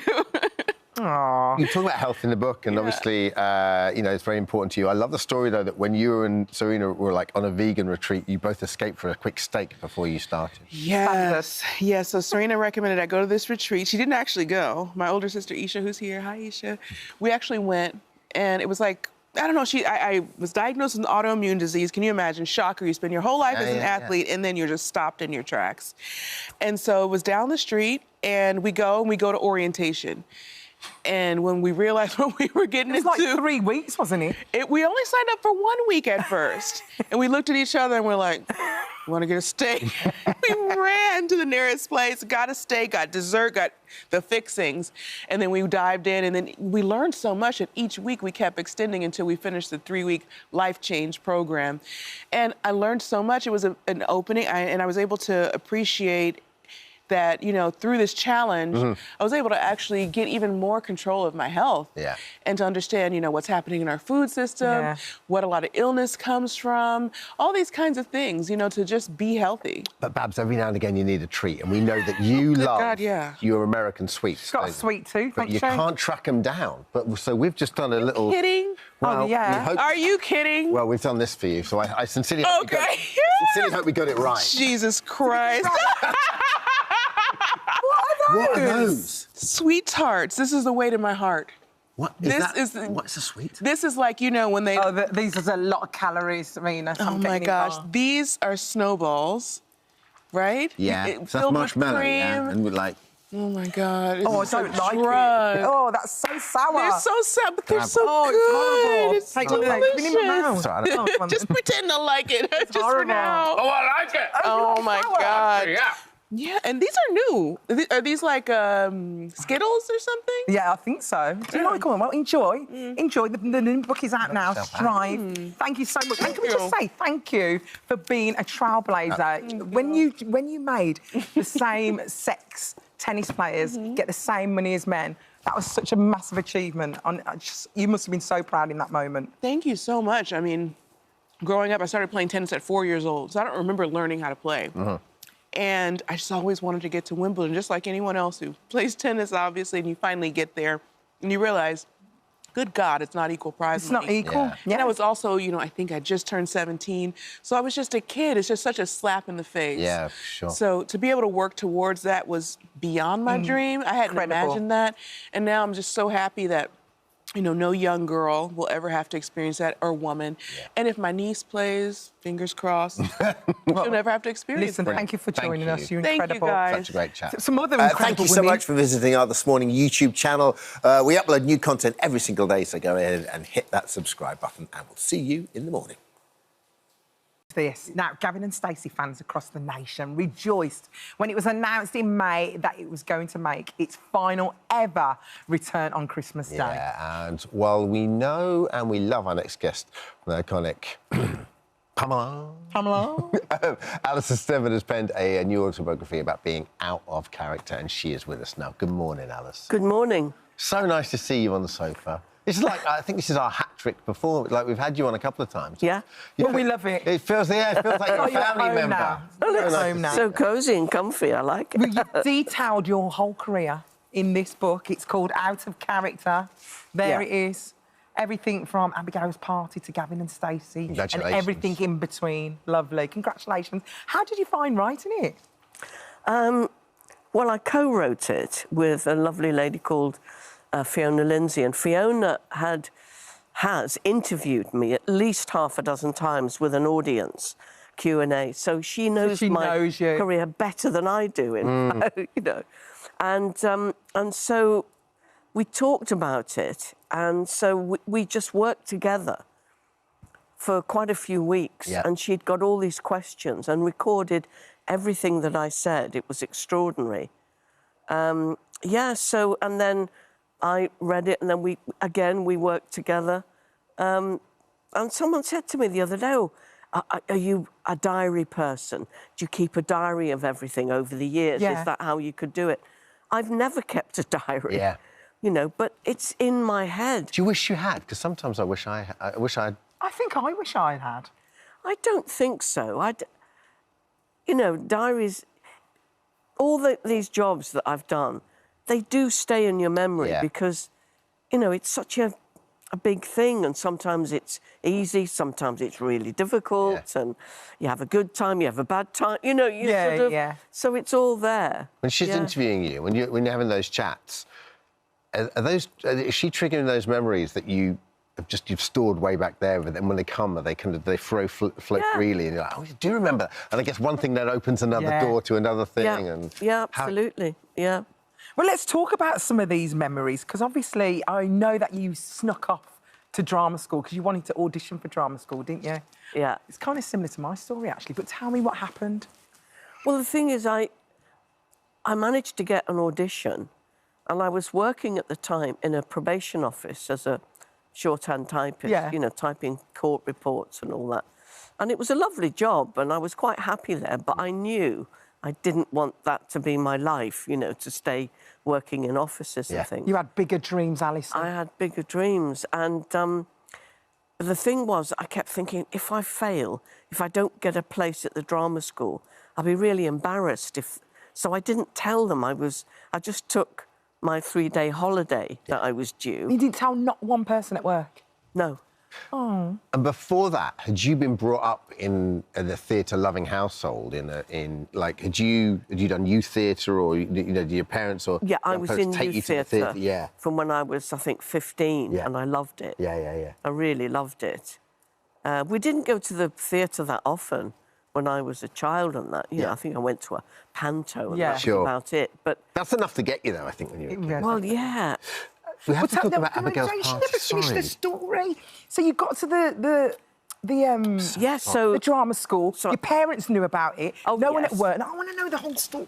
Oh, God. Tell us when you got there. What did they make you do? I'd prepared an audition, and I'd done a Greek tragedy. I mean, it was ridiculous. I mean, it was so awful.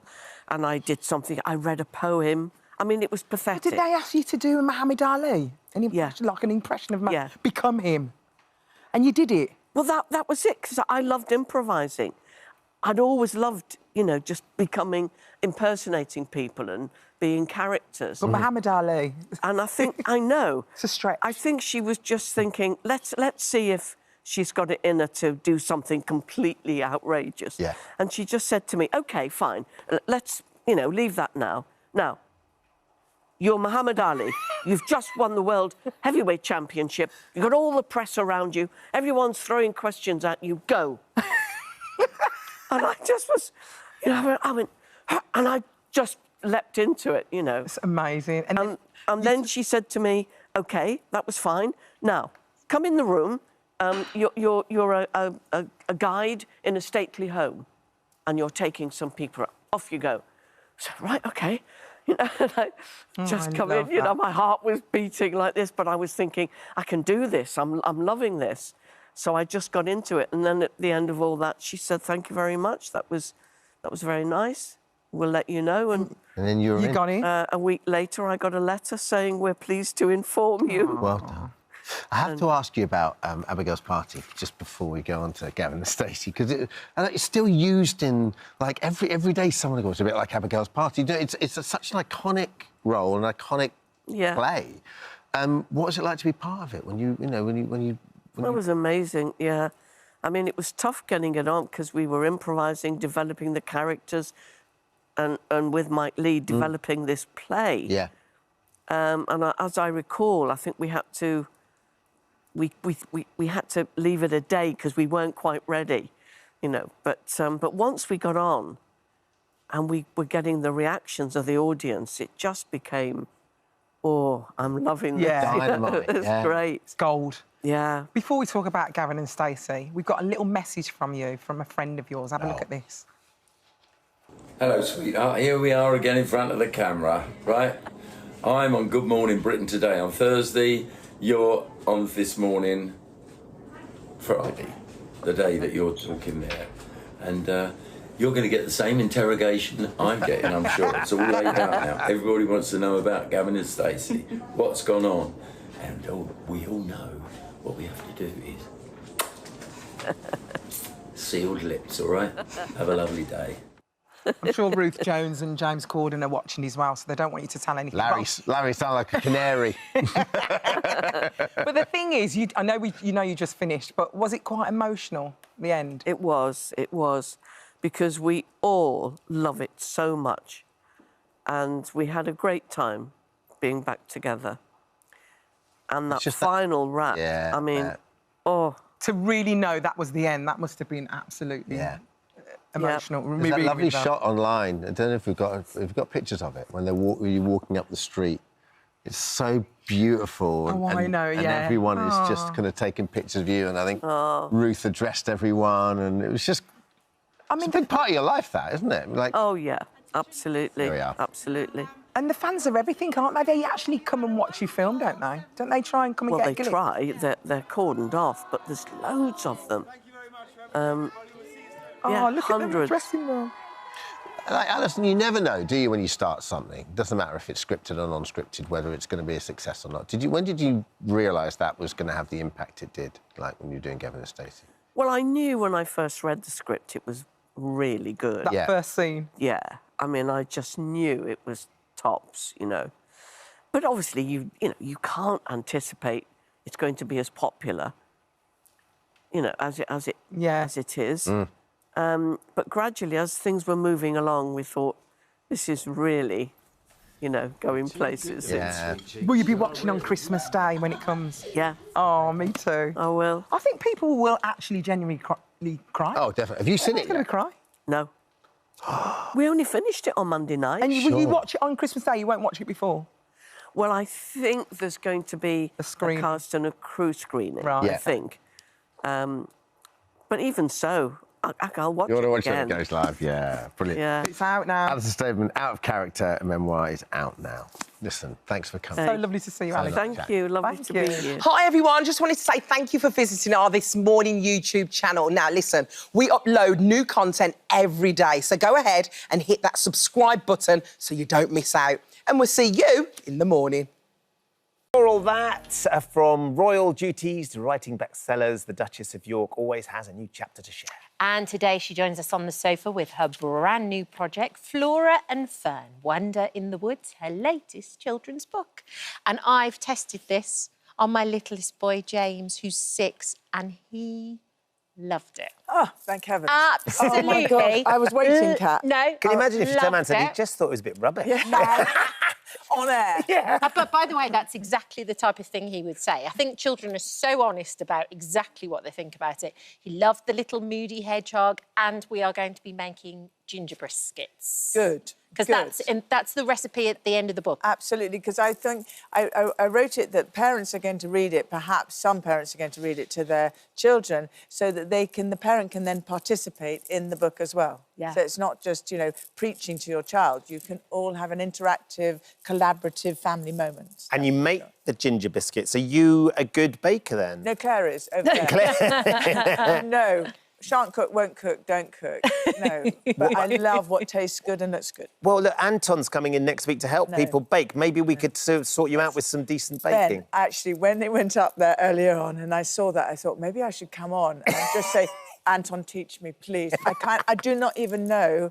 I mean, I was quite lucky to marry a prince. You'll never go hungry. That's one good. He could even give you a twirl around. What's so cute about the book, though, is the characters and the illustrations. They're so beautiful. Oh my gosh, Denise Hughes. Yeah. And New Frontier Publishing. I really, it's all hats off to them, because it was such a vision of mine. I really am determined more children should read, use their imagination. I mean, 1 in 12 child doesn't have a book. One doesn't have a book. So sad. And also, patron of the children's literacy, and I want every child to have the imagination of diving in, like your son, to try and see a grumpy hedgehog, or just to look at nature. And I think everyone talks about climate change, everyone talks about this, but what I'm saying is at a very early age, let's teach children to love leaves and make teacups out of rhododendron leaves, or look at butterflies and go and imagine yourself in nature's garden and just go, oh, I can do this. Yeah. So that's why I wrote it. So good. You have, Thank you. Kat used her youngest as a critic for the book, but you have your own critics as well, of course. You have grandchildren. Yes. What's their reaction to your book? Do you test them on them? Well, Ben, honestly, coming on live television, you get nervous. But in front of my grandchildren, I'm like, OK, like it. And luckily, August usually told me that August loves it. Amazing. And he's 3.5, nearly 4, I think. And then there's Ernest, and he just eats it, so that's fine. Because he's little. Yeah. He's little. He's gingerbread recipe, I can eat it. No. And then Sienna is just, she loves it. Yeah. And you've got another one on the way as well, am I right? Yes, you are right. Thank you. Which is, how are you... How got does a football this... team. You're nearly there. Our boys are 19 and 17, and Annie is already excited about the prospect of being a grandmother. I mean, that seems a little bit early for me. How does it feel being a grandmother, Sarah? How do you describe being a grandmother? It is one of the most precious, joyful, exciting moments, because you're so proud of your own children and they've done such a good job. But then these are little naughties again that you can play again. And since I am clearly only a 3-year-old, I am actually loving making Barbie houses again. Yeah. I forgot. Yeah. And now I have to play trains, Ben. I have to learn. Good boys, yes, because there's boys there. Yes, and boys are different. Yeah. Yeah. And I've got to know not to play with the train and not to do it wrong, and I've got to get it right. So it's really the most extraordinary thing to be a grandmother. Yeah. I think also they keep you young. They keep you so young, and you have to stay healthy and fit. Yes. How are you feeling? Well, I mean, Bet Lynch, eat your heart out. Yes, by the way. Seriously. And the Rovers return up on the cobbles. Yes, I went there and I loved it. Thank you, Salad Dinavore. Yeah. It was wonderful, isn't she? She's lovely. But just very quickly, I went there at 9:15. I was with the National Breast Cancer Imaging Academy with Sally. Yeah. And of course, this is so exciting because they're going to provide more apprenticeships, and they're going to provide more jobs for young people to learn how to screen and to analyse and to prevent people from getting breast cancer. And Nikki, the CEO, said, oh, let's hope we can get to a point where breast cancer will be literally in the next generation erased. Wouldn't that be and incredible? this is incredible, yeah. They're doing amazing things for the charity. Are they offering advice and courses in how to pour pints, though, Sarah? Because I think you might have poured the worst pint I've ever... I mean, for heaven's sake. Excuse me, I apparently... Do you want a little beer with that head? But but I apparently did really well. Who said that? Who said that? The PR person. but the good news is that I think I persuaded the director to give me a cameo part. No. Yeah. So I'm going to practice my pint pulling. And you're going to pop up. And I'm going to have hot pot. Yes. Yeah, and I apparently Get leopard print out. Get the Start wearing leopard print. Yeah, all right. Lovely. Yeah, I know. Yeah, and apparently, what else I have to do is I have to speak Northerner. So I'm very sorry to all Northerners watching, but I have to say mug. Mug. Have I said it right? Mug. I'm from Essex. I can't comment on I think it's close enough. Mug. Mug. Mug. Okay. Have that beer in the mug. But I think that it is extraordinary. You said about living every moment. You know, a mastectomy last year, here I am now. And when I was there at the Nightingale Hospital yesterday, I went past and no cameras, nobody saw. No. And I just put my hand on this lady and she said, I'm really frightened. I don't know what to do. Are you sure it's going to be all right? And I said, have you met Derek and Eric? You know, I said, look, it's okay. You can do it. And I'm here. And she just looked at me and she went, oh, okay, so it's not so frightening. And I said, the worst thing that is the fear of your own mind. Yes. And when you actually get to it, I can say that, I went through thinking I was my demise. From the Royal Free Hospital to the next hospital, I thought, that's it. And it's your mind. And so that's why I'm talking about it, Kat, really, and Ben. And that's why I'm talking about nature and I'm talking about everything is, come on. It's so important, though, Sarah. But also the other thing that I think has been really, really tangible is seeing Princess Kate going through what she's going through. Yeah. And seeing her being so public. And the King, of course. Yes. You know. Well, I mean, the video that I think that the Princess did was just incredible. Beautiful. I mean, I was so moved. Yeah. You know, How is she doing, Beautiful. Sarah? Yeah, well, she's just showing the world what it is to really look after yourself and self-love in order to help others. And I think that's extraordinary, what she's doing. And then I loved when the King went to the Cancer Research UK, CRUC, and actually sat on the sofa. And of course, it's coming from a place of empathy because he does understand. And that was yesterday, the first time when I was sitting there with someone. It's not just, I understand, patronising. It's, I know. Yes. And so I think to be able to talk about it is real. And I think we have to. And I think that's why you two, by the way, do an amazing job. And you're just so good to watch. Aww. And I think you ought to, I think everyone wants to say that to you, but I'm saying it to you. Oh, well, but thank you. if I didn't have you, how could I get the message about prevents cancer out there? Yeah. You know? And there isn't a greater message because you actually weren't going to go for your check. It was like on a day where it was a hot day and you weren't going to go and your sister bullied you into doing it. Yeah, absolutely. And you're sitting here now. Well, yeah, exactly. The drive that saved my life. Yeah, and that's what I wanted to say. If anyone's watching and they're sitting at the end of the bed saying, "No, I can't possibly go because it might be bad news." No, it's not bad news. Go anyway because there'll be a solution, even if it is. It's not bad news. It's even if it is literally really frightening. Go anyway because there will be solutions. And do something about it. And I do want for Sally. I love Sally, and I would just want to say that it's the preventscancer.org.uk. If you go online, you can get all the answers to any solutions, any questions you have. Amazing. You're gonna give us some answers. We need Thank you answers. for visiting our This Morning YouTube channel. We upload new content every day, so go ahead and hit that subscribe button so you don't miss out. And we'll see you in the morning.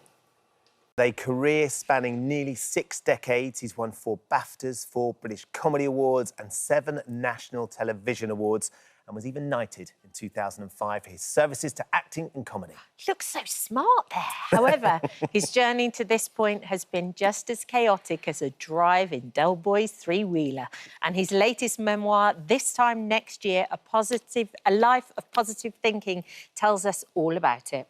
We are thrilled to have him back on the show. Welcome, Sir David Jason. Lovely to see you, David. Thank you so much for joining us. Good morning. Thank you for inviting me, and I will look forward to it. 6 decades, David. Does that seem surreal to you now when you think back on it? Yes, it does, and I don't like to think about it, really. Sorry about him. Yeah. It's one of those things that all of us have grown up with you as a mainstay on our dramas and TVs and comedies. and you have been a big part of all of our lives. It's an extraordinary thing that you've put down in your book about how you got to where we know you now as well. Yeah, I mean, what happened was with the book, because I had written about my journey through my acting career, through life, I suppose. But what happened was that I thought I'd covered everything, and the people who handle the book asked me if I'd make another one, I'd write another one. So I thought, God, I've sort of said everything. There's nothing left to say. I mean, but then what happened was, with the catalyst was this.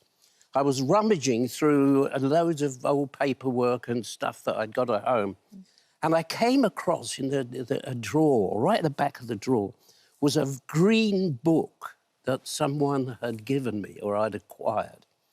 And what it was a book from the BBC, and it was dated 1947. And it was perfect condition. It was brilliant. And I thought, I don't remember this. And I started to open it. And what it was a rule book for people who make programmes for the BBC of what you're not allowed to say. And if you read this book, which I did mention in the book, you wouldn't be able to speak at all. Because there's religion. You can't say anything about religion. Homosexuality. You can't say anything like that. You can't say things that are, suggestive. Yes. And one of the things that it said is, with many of these examples, was, for example, you're not allowed to say winter draws on. The reference being ladies' underwear. Oh, drawers? Yes. Draw? Yeah. Goodness me. Yeah, so winter draws on was the one that got me. And I thought, if you put any of that by today's standards, you wouldn't be able to do anything because it's so restrictive. But the interesting thing about it was that what fired the whole thing. I started to do research, and I found old books and diaries and things that, like, are you being served? Was I in Are You Being Served? No, but I remember going to see it. So it opened the doors that had remained closed for a long time. Yeah. One of the doors that I liked that was opened, because I liked the audiobook as well. I like to hear you tell me the story as I'm listening. And what struck me is how much the affection that you had for Ronnie Barker. To me, that really stood out in the book. And just what affection you had for him, both in a way of he was a comedy great, one of the greatest of our time, but also just as a chap and a mentor, and what a nice man he was. Yeah, I think you're right. And that was one of the things that rubbed off on me. Yeah. That he became a very good friend, or a close friend. We really did.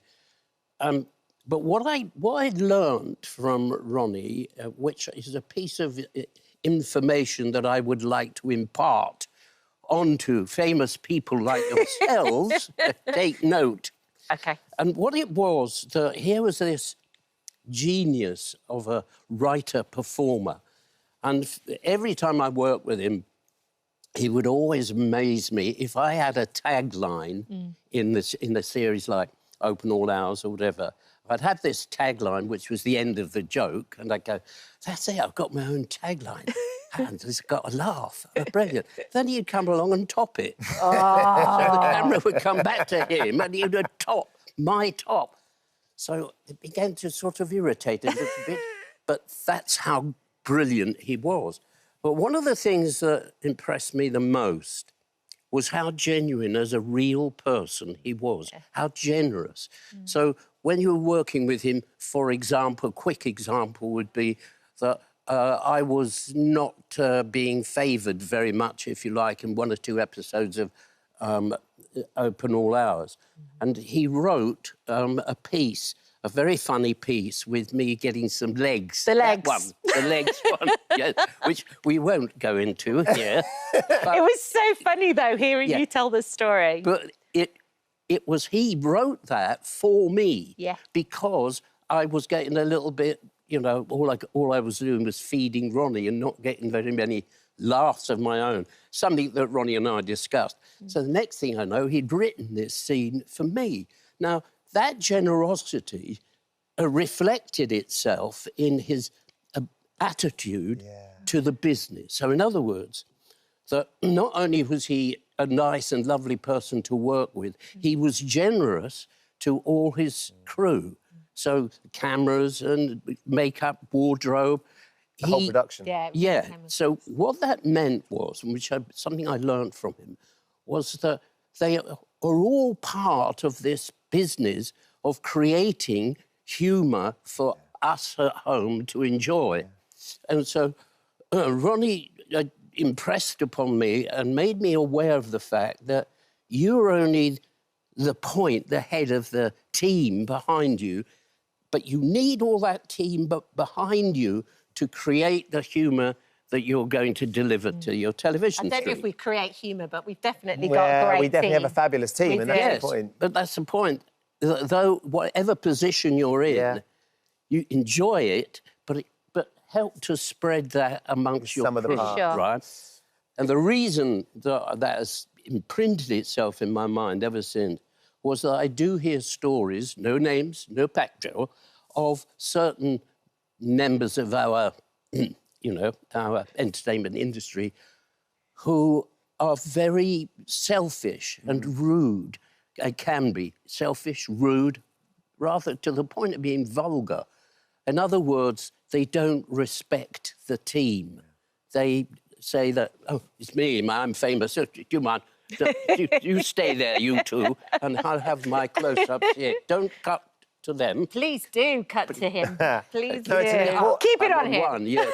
So, but there is a reason, though, you've been one. able to write this book and you've been in 6 decades, because clearly that was a huge influence on you, and you have gone on to work with everybody like that, whatever it is. I need to ask about Only Fools and Horses, if I may, Dave, which, of course, was such a hugely important series for all of us growing up, but you as well. Del Boy, as a character, I mean, it's really interesting in the book because you talk about the fact that as wonderful as he was to play and what an important role, it sort of haunted you a little bit because very often you couldn't really get away from him as well. No, I suppose that's the... I was trying to find the right word. I was going to say curse, but it's not. It's not a curse. But because of its success, it was, well, little did we know how successful it became. It was going to become.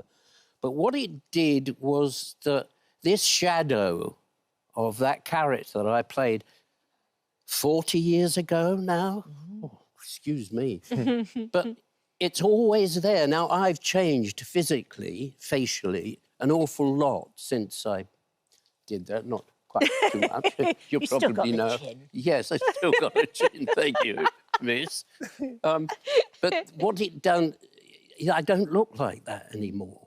But what it does is on the television, and people identify with that character, not me, but also everywhere I go, I'm introduced as David Jason. Oh, David Jason, yes, the character. Oh, Del Boy. So it sparks that off in everybody's memory. So I have to try and get hold of him and say, get down, sit there, will you? You're always behind me on my back. So it's a cross that I have to bear, but it's a lovely one because, I mean, I'm amazed at how much it's influenced people. But mainly how much it's entertained people. Oh, exactly that. And it still lives on now. The musical is sensational. You've not seen the musical? Have you seen Only Fools? No, but I understand that I'm probably going to see the new one. Are you going to go in disguise, though? You'd cause chaos. I know. The answer to that is I don't know yet. but when it first opened in the West End, I was invited to the first night. Yeah, Paul. And I thought about it and thought about it and thought, I can't really go because the huge amount of crowds that if they knew I was there and I was the original character, nobody'd be looking at the stage. They'd No, all be you're going, right. can I have a selfie? Can I have an autograph? But the show's started now. No, but I'd like to have it. So, do you know what I like the idea though, David? If you sneak in at some point, you get to watch it, and then at the end, a bit like the Phantom from the Phantom of the Opera, you stand up in a box. Yeah. And as they're taking the curtain call, you just wave at the crowd. with the jacket. I like it. The With the jacket, sheepskin yeah, jacket. that you hey, took. that's a good idea. Right? And I never thought of that. Let's do it. Wait for the curtain to go up. And then come in at the back. Yeah. In the And then be box. there. Do it. Exactly, be in a box. Yes. We'll talk to Paul Whitehouse. Oh, I want Thank tickets you. to that show. Yes, Yeah, we then just me. want to be there. Yeah, let's do it. A Life of Positive Thinking by David Jason is This time out next now. year. Yeah. Still lovely jubbly. That's what it is, David. Well, we hope so, because there are little bits in there that I said that nobody I've not revealed before. But the one that's intrigued me the most, that set it all alight, if you like, was that little diary. That book. amazing. The instructions to all producers, writers, actors, and everybody were handed this book, little book, tiny booklet. As a guide. The guide to Amazing. What how triggers, to do it. what the catalysts are. Thank you for joining Thank us, you for David. coming So into the lovely to studio. see you. Thank you. Bless you. Thank Right, then, you coming for up- visiting our This Morning YouTube channel. We upload new content every day, so go ahead and hit that subscribe button so you don't miss out, and we'll see you in the morning. Tommy, thank you for joining us this morning. Big day, the publication of the book. Yeah, very big day. Very exciting. It's been a long road, but we're finally here. Yeah. There's lots we want to get into. I mean, it's interesting because as soon as those pictures of you wandering around the Love Island set and house, you sort of went, that feels like a lifetime ago. It does. I feel like that was, when I was 19, 20, and now I feel like I'm 60. It's a lifetime, yeah. Yeah, it's definitely whizzed by, but great memories, great memories. What do you remember most about them?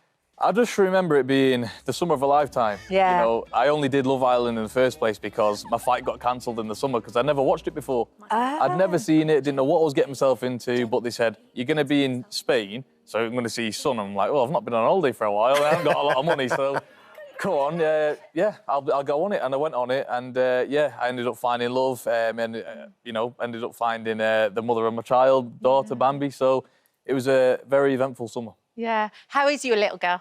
She's getting more cheeky by the day. She's 2 in January, so she's getting a lot more, understanding of what's going on, who people are, and she's just turning into her own little person. It's lovely. And demanding of her daddy as well, I should imagine. Oh, yeah, she's a daddy's girl. She's not only my twin, she's my personality as well. Oh, she's going to have you wrapped around her She already little does. finger. She already does. She already Wrapped does. around your little finger. So this book is called Lightning Can Strike Twice. Yeah. Why did you choose that? I chose the name because growing up, Tyson's the heavyweight champion of the world. He's at the pinnacle of the sport. He's successful as you can be. So automatically, trying to come up behind that is very tough. There's not much you can do to compete with that. And everyone always told me, lightning can't strike twice in the same family. There can't be 2 successful people from the same family. And I said, do you know what? I'm going to go against the odds and I'm going to give it my best shot. And, fast forward and we're here. I've been a successful person. Still doing successful things to this day, and it just shows you what a little bit of willpower and determination can do. It's so funny, actually, you use that word successful, because that was kind of what you decided at age 7, you say in the book. You're like, and you weren't great at school necessarily. Terrible. Awful. No, because that's what you write in the book. You weren't great at school, but you're like, I am going to be successful, and that was the exact word you chose. What did you think? I remember it was like it was yesterday. I was sat in the carpet with my legs crossed and I was looking out the window while the teacher was speaking. Probably shouldn't have been doing that. Daydreaming, At the end of the day, I sat there and I thought, do you know what? I want the best out of life and I'm not afraid to go out and get what I need to do. I want to work hard. I want to be successful. And I didn't take no for an answer. And I had a lot of no's coming up. I had a lot of no's on the way. I had a lot of things that would have held most people back. But I just never took no for an answer. And I strove to be successful, and that's why I'm here today, because I'd never took no for an answer. It's interesting watching your battle as well to fight, to become a professional fighter, and the amount of, and carrying the Fury name and what that means, the amount of people that would sign up to a fight and then would drop out. Yeah. It took a while for you to get started, didn't it, Ty? It did. I'll be honest. Those days when I was younger, trying to get off the ground and running, they were the hardest times of my life, but they've sculpted me into the person I am now. Getting 6 buses a day, 6 buses home just to train for an hour. I used to leave the house at 5:30 in the morning. I didn't used to get back till 6:30. Like a full day's work just to train for 1 hour. Yeah. And I didn't get paid for it. So, you know, it was real dedication. So the Love Island thing did change your life. As you say, that fight got cancelled. You went into Love Island, you met Molly May. It's been a turbulent few months for you. Tommy, how are you feeling after everything that you've been through in the summer? Yeah, I'm feeling okay, feeling good. I mean, obviously, you know, it doesn't take a genius to work out. It's been very tough for me. It's been very hard times. But, you know, at the end of the day, I've just been knuckling down into my training, taking my daughter to ballet, swimming and whatever else we do, messy plays. So just been keeping myself busy. And, of course, the book, you know, very excited to launch that today. And it's going to be an amazing day. You are very honest in the book, and you've been honest about this, that your relationship with Molly May has been very public. It's been built around social media. The brand is you on social media. So, of course, anything that goes wrong is going to be played out in social media as well. How have you dealt with that criticism? Because there was a lot of sort of critics when Molly May put a statement out about the relationship, about the fact that the relationship had ended, immediately jumped to the conclusion that you'd done something wrong. Yeah, no, of course. I mean, there's been a lot of critics out there, and there'll be critics out there till the day I die. Everyone will point the finger when there's a bandwagon to jump on.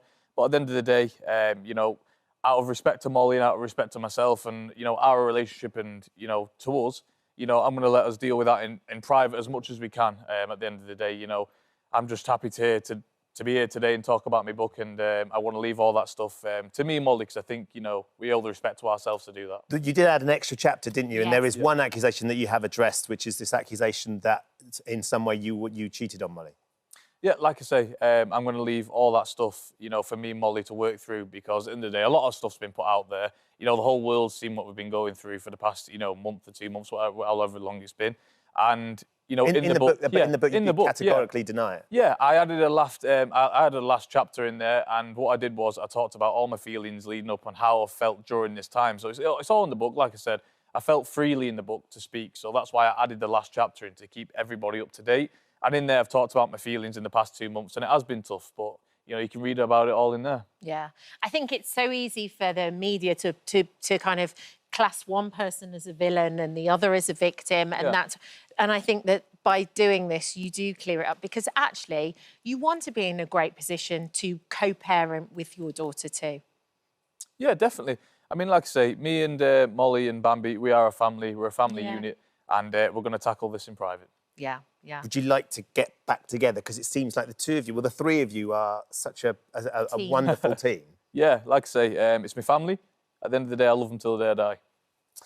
Let's talk about fighting. Yep. And where you are, because last time I saw you, you were having reconstructive surgery on your fist. Yes.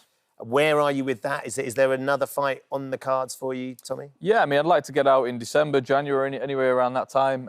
You know, my knuckle's been out of action for a long 9 months. As you can see, it's still massive. Look at the size of it, though. So I'm like, whoa! It's a bit of a difference, but at the end of the day, the surgeon did a great job. And I'm back, I'm using my hand, I'm fighting fit. So it's just about getting back into the ring and taking more shots and getting back into the role of being a fighter. I've been out for a long time, so I just need to get back in the ring, get some rounds underneath the belt, and then we can do more big fights. Yeah. You training, though, for it? You ready to go? I never take a day off from the gym. Training's my life. Training's, you know, one of the things that's helped me get through this tough time. I love training. It's the only thing I know how to do, so stick till the devil you know, I guess, isn't it? Yeah. Well, thank you for joining us this morning. Thank you so much. Your book, My Life as a Fury, Lightning Can Strike Twice, is out today. Yes. Good to see you. Congratulations. Thank you very much. Oh, hello. Thank you for visiting our This Morning YouTube channel. We upload tons of new content every single day. So hit the subscribe button, like all the videos, and don't miss out. We'll see you in the morning. Now then, 10:23. Our next guest is one of the country's most legendary hairdressers, from his high-profile salons to his successful line of products. He's also cut and styled the hair of countless Hollywood superstars during his extraordinary 50-year career. In 1974, Trevor Sorby's famous hairstyle, the wedge, became the first hairstyle to ever be given a double-page spread in Vogue, cementing him as one of the world's best stylists. And in 2004, he was selected by the Queen to become the first hairdresser awarded with the prestigious MBE. However, 5 years ago, Trevor received the life-changing news that he had bowel cancer. And last year, he was forced, sadly, to give up hairdressing due to the side effects from chemotherapy. Despite multiple treatments and surgeries, Trevor joins us today alongside his wife, Carol, with the sad news that his cancer has spread. Good morning. Good morning. Good morning. Trevor, Carol, Very thank nice you for to coming see you. in.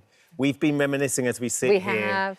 Because Trevor and I worked together in the early 2000s, doing a makeover for the Rain show down in Bristol. Yeah. You travelled with Trevor. Yeah, we travelled in the together, 90s. went to Hong Kong. He was doing hair for a fashion show that we were all doing with Richard Branson. He was such a gentleman to us all back then that we actually all called him Sir Trevor of Sawbridge. And that was way before an MBE or anything else, because he was just such a lovely man to us. It's an extraordinary career, Trevor, that you have had, that I imagine you've taken time to sort of look back a little bit and take in what you've achieved, because it wasn't necessarily what you were going to do in the first place to become a hairdresser, was it? No, I wanted to be an artist, but I got bullied at school, and my dad was a barber, and he said, come in the salon in the barber shop, and this is like factory workers, just short back and sides, no styling or anything. And I found hairdressing easy. 3 months I was just cutting people's hair. I went from paint to hair, but both on a creative sort of journey.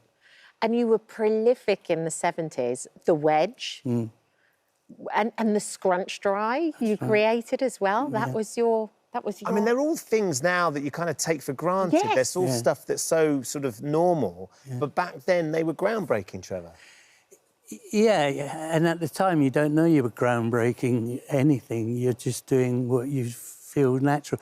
I mean, how I invented scrunch drying was a bit of an accident, but I'm going to take, well, all the credit for it. Right too.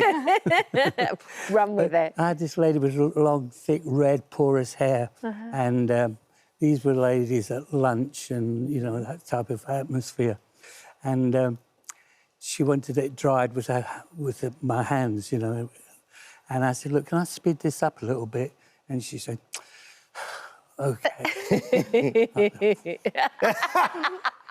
And anyway, I just got handfuls of the hair and I just put the hairdryer in, held it, and then I just shook it out. And this hair just came out like a haystack. And I experimented on different types of hair, fine, thick, thin, and it worked every time. And it was an accident that has gone on. And you know, every woman in the world at some point has scrunched their hair. I have. Yeah. For sure. Yeah. For sure. Yeah. So look, well, you have achieved so much, Trevor, and I was so sad to hear of your diagnosis. But I know you've got this extraordinary outlook on life, and you've stayed very, very positive. But in terms of where you are with your health, can you just explain how things are right now? Yeah. Well, I think Carol will probably take you through the process because my memory bank's not that great. It started... Well, we got the news back in June that, you know, he only really has a few months, maybe 6 back then. So both were in a bit of denial at that point. And then you have the last scan, which was September, and that's when you realise no treatment is going to work. So from them... it all started actually going to be a bit sort of blunt here, but I lost a lot of blood one night and I was unusually disturbed about that. Went to hospital, sent me to London, and they said, Mr. Sawbridge, you got bowel cancer. And I went, oh. And I had a little panic attack in the office and came out of there and I looked at Carol and she looked at me. And we were both speechless. We were just walking down the road, you know, like, I didn't know what to say. Yeah. So I went and had a big gin and tonic. And that helped. It did, I bet it did. It loosened my tongue. The medicinal power of gin. Yeah. And then it spread to my liver. And there's a 6.5-hour operation. And it came back to my liver, another 6.5-hour operation. And there's one, the big one that's still there now. It's the surgeon won't cut it out. It's too close to a major blood vessel. So I said, by the way, I said, how big is the liver? He said, well, it's about that big. I said, how big's mine? He went, well, about that. Because they have to cut right around it and everything. Yeah. But, you know, the thing is, with me, I never wake up thinking, oh, poor me, I've got cancer, I feel sorry for myself. I know I've got it here, but I haven't got it here. And I go to work, well, up until 2 weeks ago, 2 days a week. And I go there because that's my medicine. That is my life, 60 years. I've worked passionately to achieve beyond my wildest dreams, actually. And when I go in, it's my staff. I've had them for up to 30 years. They're family. I'm just one of the team. But I won't accept. I had a nurse the other day come around to assess me. And I said, will I make Christmas? She said, I don't know, Trevor. I said, I damn well will. I damn well will. I think, Carol, you're so incredibly positive, Trevor. So it's incredible. I think it must be so incredibly hard for you as well. Totally overwhelming on most days. But I get my strength through this man.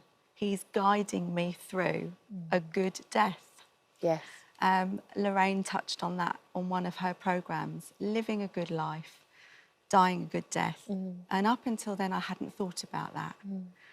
But what we do every day now, we're thankful for the day that we have, that we wake up together, and it's all the simple things. Our little dog is pure medicine. We've got a wonderful family. We are supported by the whole Trevor Sorby family, which some of his staff members have worked for him 30 years, 25 years.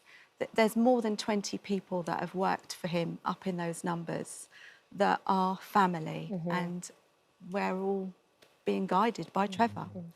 And are you caring for you too? Because you have to be so strong as the person who takes care of your partner too. Are you caring for you as well? At the beginning, when we first got the diagnosis as, you know, treatment's finished, we can't do any more, I really was struggling. I couldn't be as strong and as brave. I'm crying all the time. Wasn't safe to be out, really, and I kept myself at home. But Trevor and my son both encouraged me to go to counselling.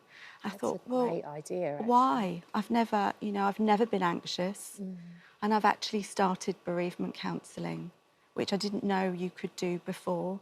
And they're going to guide me through, hold my hand, and up until 2 years or however long it takes after the event. So I feel very supported, very lucky I have that support, but more so from Trevor than anyone. Because he's incredible. You're a team. Yeah.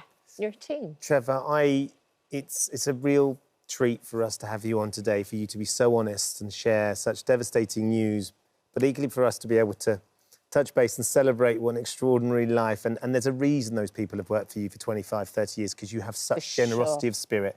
You're such a joyous person to be around. But there will be people watching at home today wondering, you know, if you could give them some advice about life and about how you're dealing with things, or just anything, what you might say to them. The brain rules the body. The heart plays a big part as well, but that is the engine room. And putting yourself... Because I've got a charity and I've helped many women through cancer, cutting wigs for them and doing all of that. People handle it in different ways. There is no one way, no right way, wrong way. It's however that person deals with it. If you get this right, because I believe the mind is stronger than any other, function. And it's easy for me to say, get that right. People say, well, how do you do that?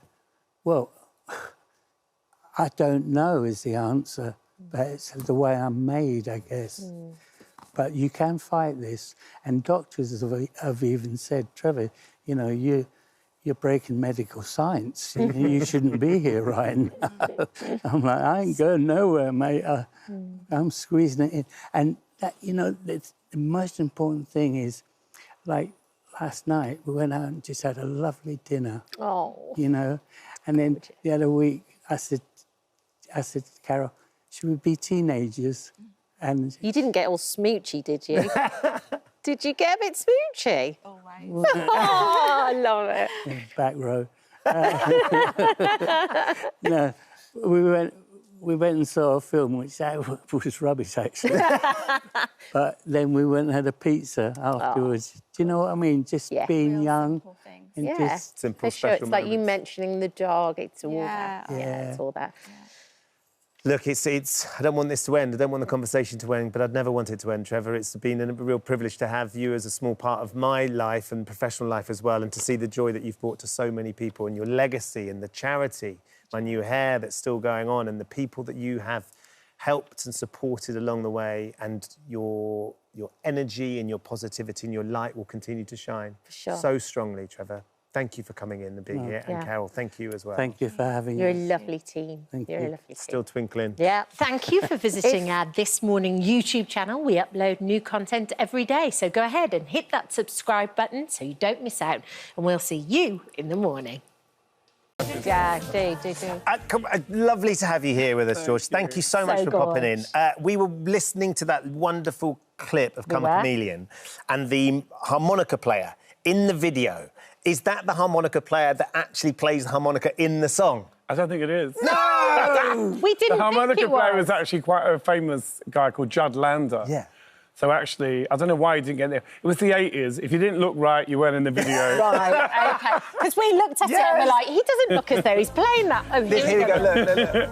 It looks like he's playing it with his nose. Well, we were doing Bridgerton before it was trendy. Look at us. I mean, it's so ahead of its time in a funny sort of way. Oh, lady whistle down. Upstream of fashion. It's such a magical song, though. It is, and it's a song that won't go away. It's in Despicable Me. It's in the Virgin adverts. It just won't. It's like this song that just keeps. It's like a boomerang. It just keeps coming back. Do you still listen to it fondly?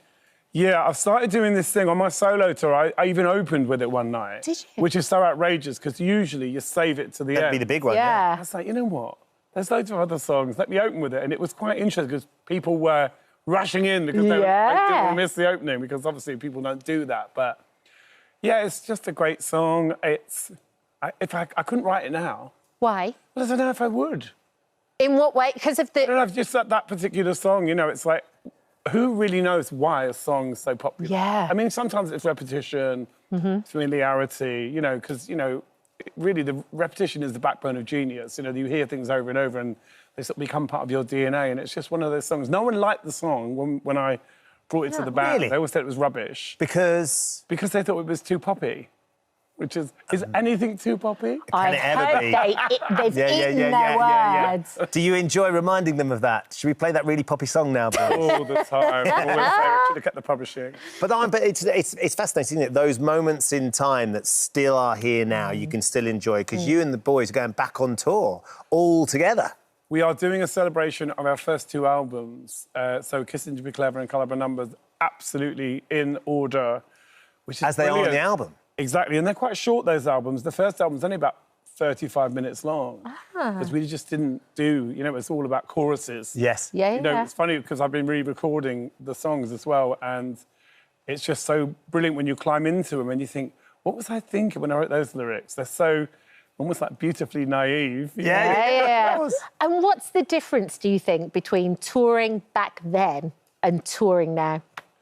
I think I kind of enjoy it more now because I make the whole process fun. Yeah. Back in the day, it was like no one could come in the dressing room when I'm getting ready, drama, anxiety. And now I just kind of enjoy all of it. Yeah. So when I get up, I kind of just pursue joy in a way that I didn't think was possible. I didn't really understand happiness was a choice. And do you think that's to do with getting older, or do you think it's with hindsight and experience? Well, it's practice. I followed this thing called the 3 principles. Yeah. So it kind of teaches you to look at the way you think in a different way. Yeah. Plus, I talk to myself a lot. You know, I do a lot of affirmations. The stuff I did when I was in the jungle, Yes. I do that every day. As soon as I wake up, I tell myself I'm in a good mood, because it's very easy to slip into.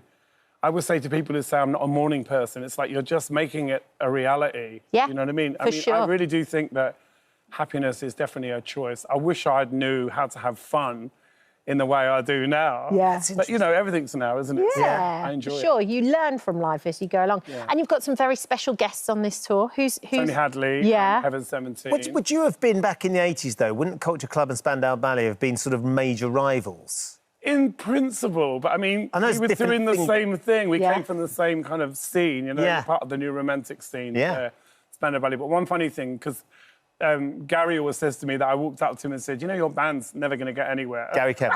Did you? Yeah. Did you? I said, we're going to be more successful than you. It's just like, there was that kind of childish rivalry. But, you know, nowadays, obviously, I'm able to really appreciate what they were doing. And, you know, it's a different thing. I think it was also such a moment in time, that time. Well, like when Martin came on the Yeah. show, and he was talking about going to the Blitz, and that the 80s, it was like in colour. It was like seeing the world in Technicolor, and it was just a different time. I remember seeing Spandau Ballet. They came into the squat I was living in, and they were doing a photo shoot in the hallway, and they were in their, you know, their capes and their tartan, and it was like, you know, just, you know, I remember it so vividly. Yeah. You know, and obviously we all thought we were going to be famous first. Yeah. It was like, oh, I'll never get anywhere. You know, it was so competitive. But his mum used to make their outfits, Yeah. and she didn't put a zip in the front, so he couldn't ever go to the toilet as well. That was one of the other pains of doing My it. mum used to make a lot of my and yours stuff. too. She became my sort of collaborator. After, at first, kind of being totally against it, then Yeah. realising, you know, she couldn't stop me, so she encouraged me. So really embraced it. So you've got painting. You're doing an exhibition with. They're showing your paintings with David Bowie, Madonna. Yeah, they're paintings I've done of Yeah. Bowie and Madonna Oh, I and see. myself. And actually, I've never done an exhibition in the UK. I've done them in Europe, Yeah. Belgium, Denmark, and Monaco. This is my first British show. How do you feel about people seeing them over here? I mean, I they're love extraordinary them. They look pictures. amazing. I love the doing. I'm a doing person. I love, the Japanese call it ikigai, where you find, Yes.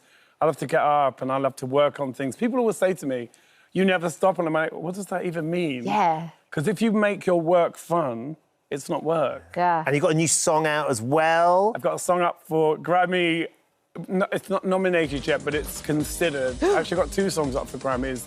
One with Paris Savette and Kiki Rowland. Yeah. You're Not the One. Yes. And also Electric Energy with Ariana DeBose. So I've got 2 up, so hopefully one of them will get it. But this is the doing and the showing. You're doing these, and you know, that's the point, isn't it? You are still performing. You're You know, creativity keeps me out of trouble.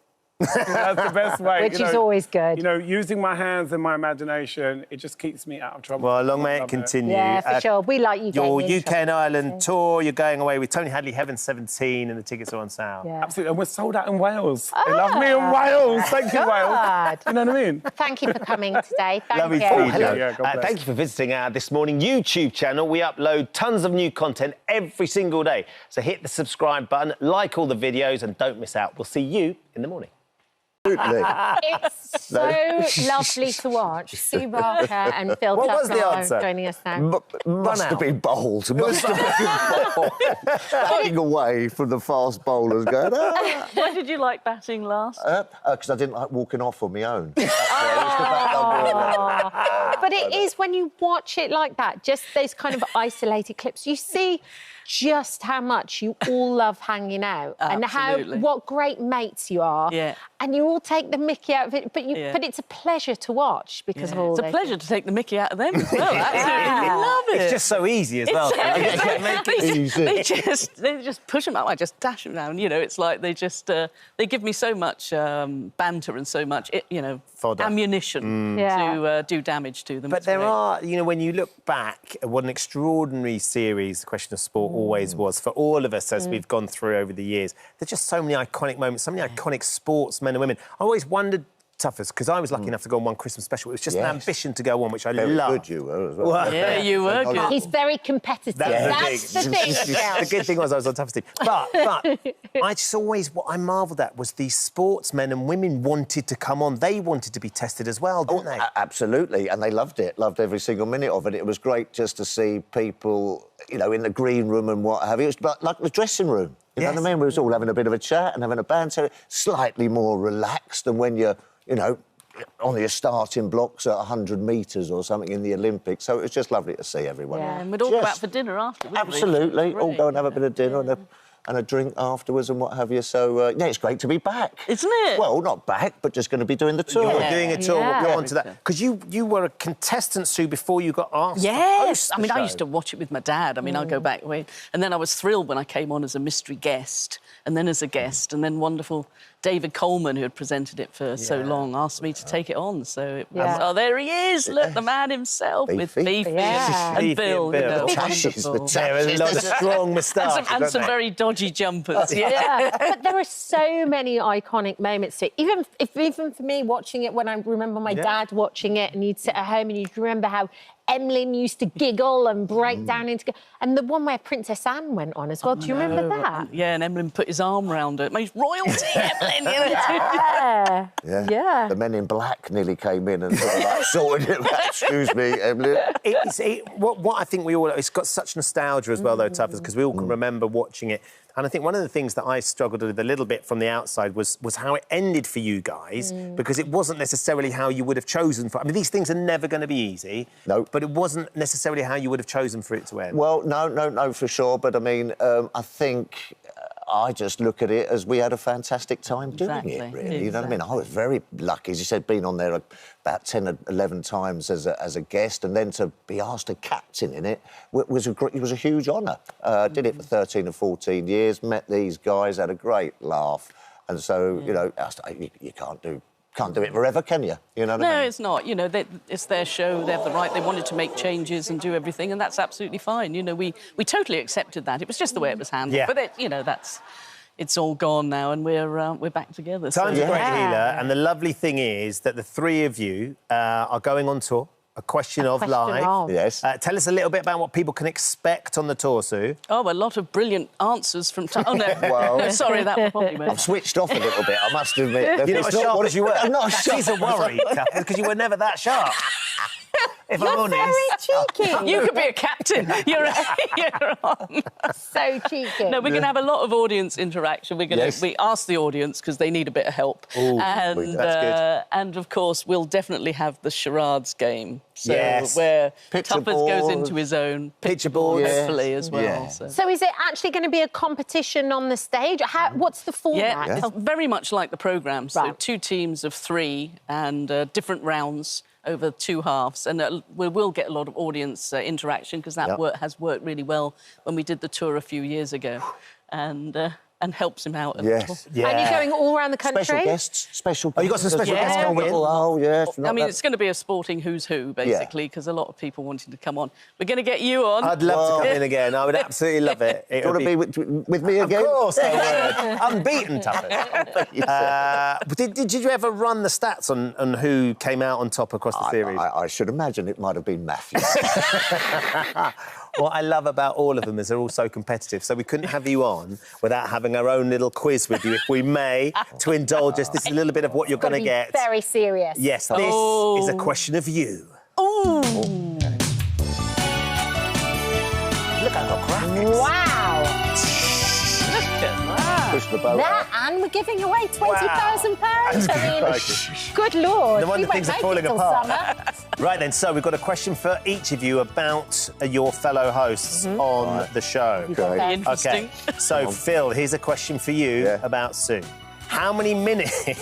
Oh, God. How many minutes did Sue play in her 1976 French Open victory? How many minutes did she play? How long did it take her to win? An hour and 3/4. No. An hour and 3/4. 3 sets. Oh, 3 sets, I was going to say. 3 you're probably sets. about- How many minutes? An hour and 3/4, which is 60. 60 If they say an hour and 50 minutes, makes it easier. So that's... 110. Yes, 110. You're going 110? Yes. It was 86. Oh, it's quicker than you thought. Okay. Sue, this one is for you. Right. How many Test wickets did Phil take in his career? Oh. 5? 121. Noises up. Over 200, I'd say. Over 200? No, not I think you're closer than Phil was. You just whispered 121. It was 121. 121. At the moment, it's 0-0, so we need a tiebreaker. Right, OK. Fortunately, we've got someone who's lent us a tiebreaker. So let's have a listen to what the tiebreak question is. Hello, you wonderful people. I had to be connected to you in some way. Sorry, I'm not on the sofa with you, Sue and Phil. But I've got a surprise for you. Here's a question just to get people in the mood for our tour. You're going to know this, but I'll throw it out there, Annie. How many England caps have I got? Not British and Irish Lions caps. England caps. How many have I got? No. Now, I reckon I might know this. Now, I don't want to sound like a Matthew Dawson geek or anything like that. I mean, he's a great lad. But I don't like him that much. But I'm super fan. Come on, super fan, toughest. 77. You're going with 77, Sue. Did you? What would you I'll have said? go 76. You've got just 'cause 76. it's obviously something near there. Let's find out who's the biggest Dawson super fan. Matt, what's the answer? Right. I think you've had enough time because they should know this. It's like one of those things that they've probably got tattoos saying 77 because that's the amount of caps. Love you guys. See you soon. Oh, see you, See, that's the great thing to have people to underestimate them, then knock them dead when you know the answer. Congratulations. So you never lose it, do you? It's stuck in there. It was in there somewhere. Reflexes of the cat. That's why he's got the cat. Oh, no, it's because you sleep everywhere. Lovely to see you both. Tickets are on sale tomorrow for the tour. myticket.co.uk. Fabulous. It's great fun tour. You're going to absolutely love it. It's great to see you. Thank you. Hello. Thank you for visiting our This Morning YouTube channel. We upload tons of new content every single day. So hit the subscribe button, like all the videos, and don't miss out. We'll see you in the morning.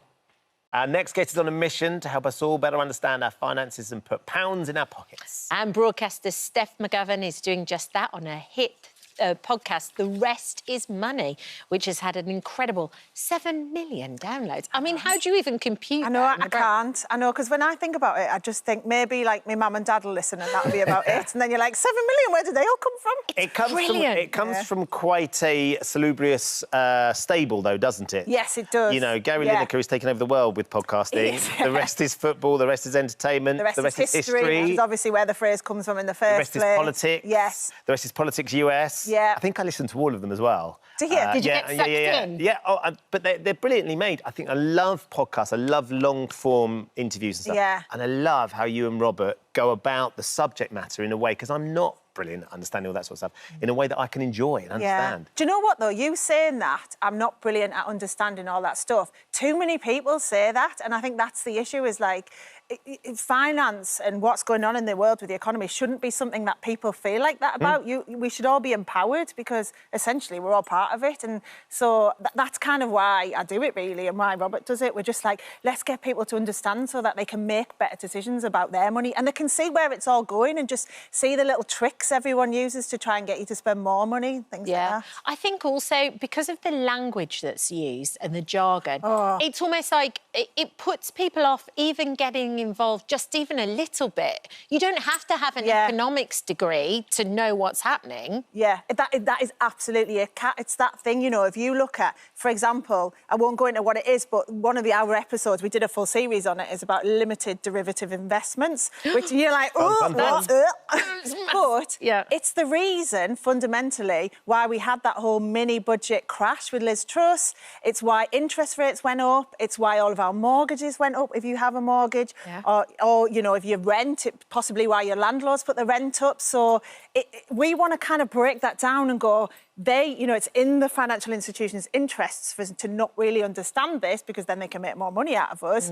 So let's just try and break it down for you. And we do that, you know, it's quite long form, as you say, Ben, you kind of, you know, we do this over several episodes, but then people can go, oh, all right, it's just that. Yeah. And then it's easier to make sense of it. It's interesting because we actually had Jamie Oliver on the other day, didn't we? And he was saying, actually, we should be taught in schools how to do basic cooking, like, I don't know, roast a chicken, make a soup, make a frittata, whatever, so that you can always draw on that.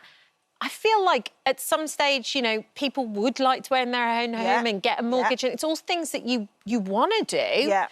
It would be useful for it to be taught. Oh, this is literally my biggest beef in life, is why we don't leave school knowing, like, what council tax is or what your APR is on a loan, what a mortgage is. Where do you buy all these different things you need in your life, and where's the money going? Like, it would be so good, wouldn't it, if we could left school and we just knew those things. Like, even in business, in the business sense, what's the tax? How do I do my self-assessment? Yes. You know, how do I do all these things? I was interviewing the Education Secretary about this kind of thing last week, and it's on the podcast as well, because I think our economy would do so much better if we could all navigate it a bit better and we knew how to do these things. Well, I've got a 19-year-old and a 17-year-old, so my 19-year-old's just been travelling and he had to budget his way around the world, and then he's gone to university and he's suddenly having to navigate that budget. And he phoned me up the other day and he's realised he's only got £5 left for this week because he spent too much money on Monday. And he's gone back and he said that he's suddenly having to think about those sorts of things. They had none of that. And he's, you know, he's studying maths, so he loves his numbers and stuff like that.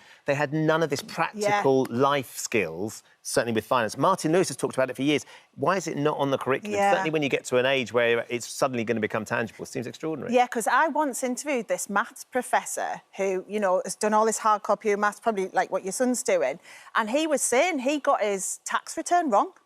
Like, because it's just that pure maths is not the applied maths that you need in everyday life. Have you always loved this sort of thing, though, Steph? Have you always, like, even as a kid? I have, yeah. So, like, I think I've always been obsessed with money and how you make money. And so when I was a kid, I used to sell Take That stickers at school because I worked out at the shop where my mum was. She was a radiographer in a hospital. The shop in the hospital had the different Take That stickers that you couldn't get in the other shops. Nice. So I used to buy them in bulk and then sell them at school, or I'd do like little jumble sales with my neighbours' bits and bobs and that types of thing. So I think I always have. And then as I've got older, I've just obviously taken it to the next level of thinking about, you know, how do you invest? What are the different ways to do that? And, you know, how can you make the most of it and stop wasting money and that type of thing? So, yes, and I'm nosy. I like knowing what's going on in everyone's lives and what they're doing with their money too. Yeah. And what about your daughter now, like the next generation? Because she's little. So in a way, it's a way of really kind of thinking, OK, how do we break this down? How do we make it easy? How do we make it tangible as well? Because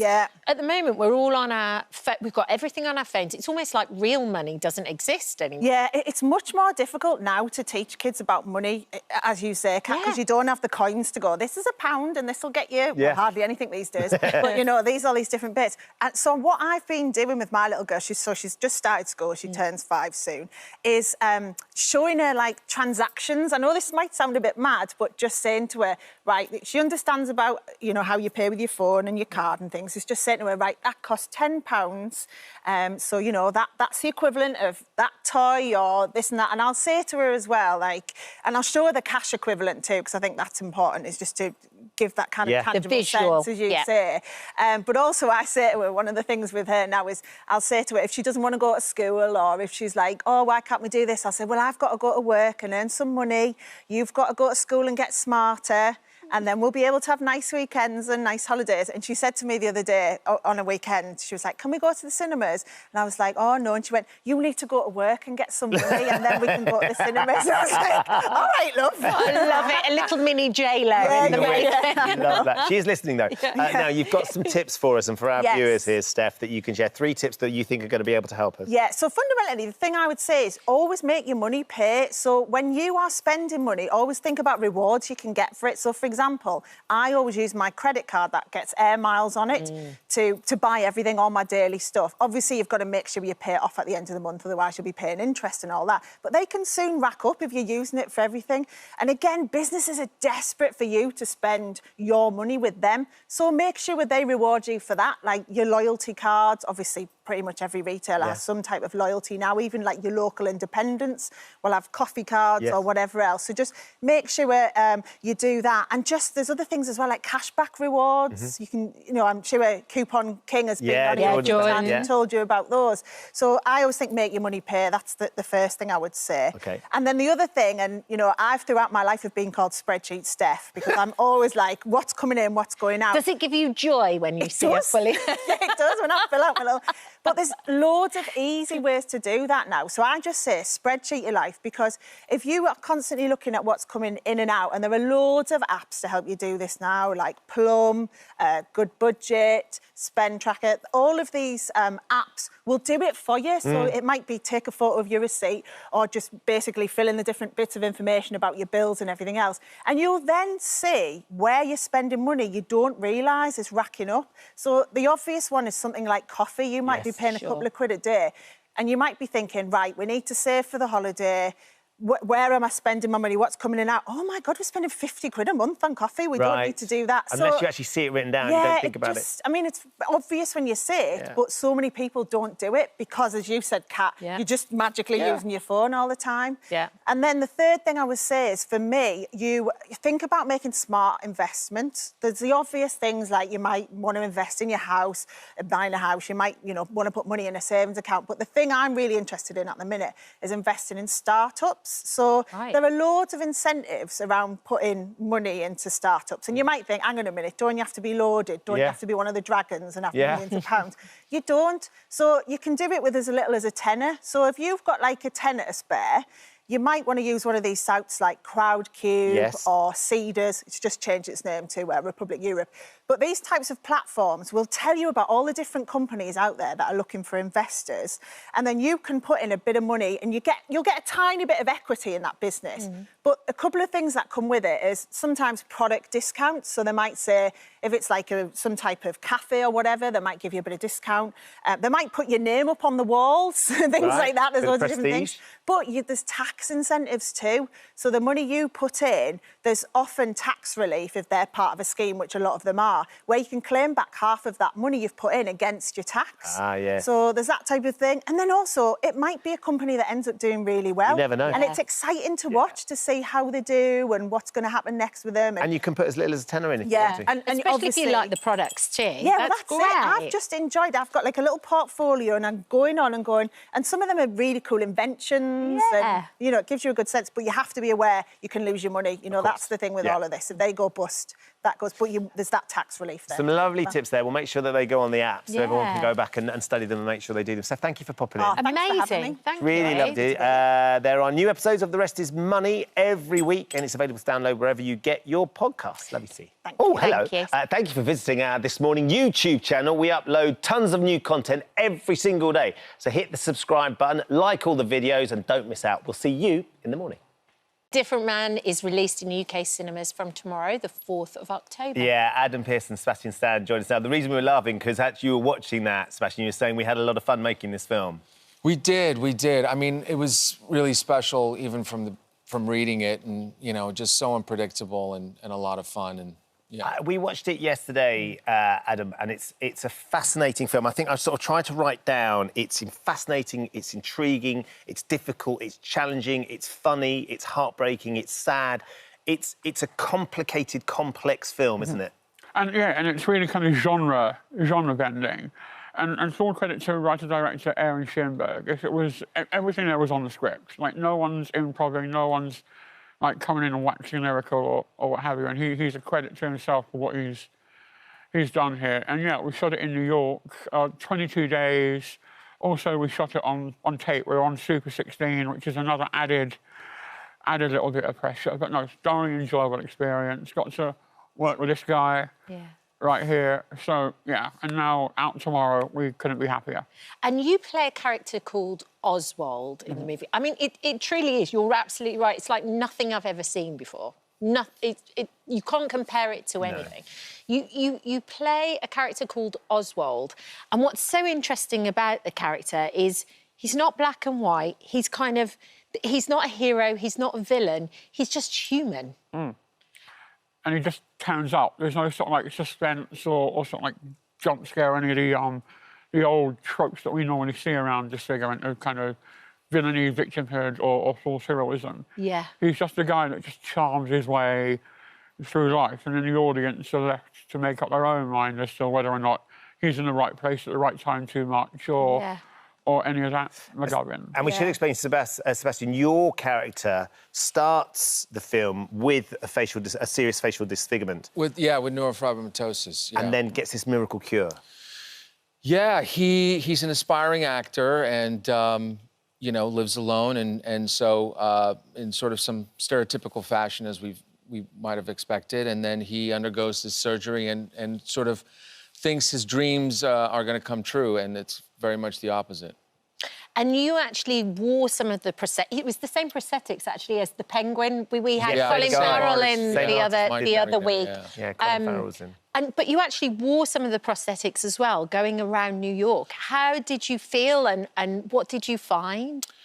Well, it was extremely isolating. I was very scared. I mean, you stand out, obviously, and there's a powerless feeling to it. At least that was my experience. I was trying to create the backstory of the character and find out sort of where he's come from. Obviously, I've spoken to Adam a lot, and he's been very generous to share some of his experience with me. But Edward, my character, really is alone in the world. And as I always say, I feel people aren't very good liars. You know, you really start to feel kind of the uncomfortability, and it really pointed out that we still have to normalize this idea of being different. You know, we have to kind of bring that more into the forefront so that we have a better way for people to be curious rather than be distanced.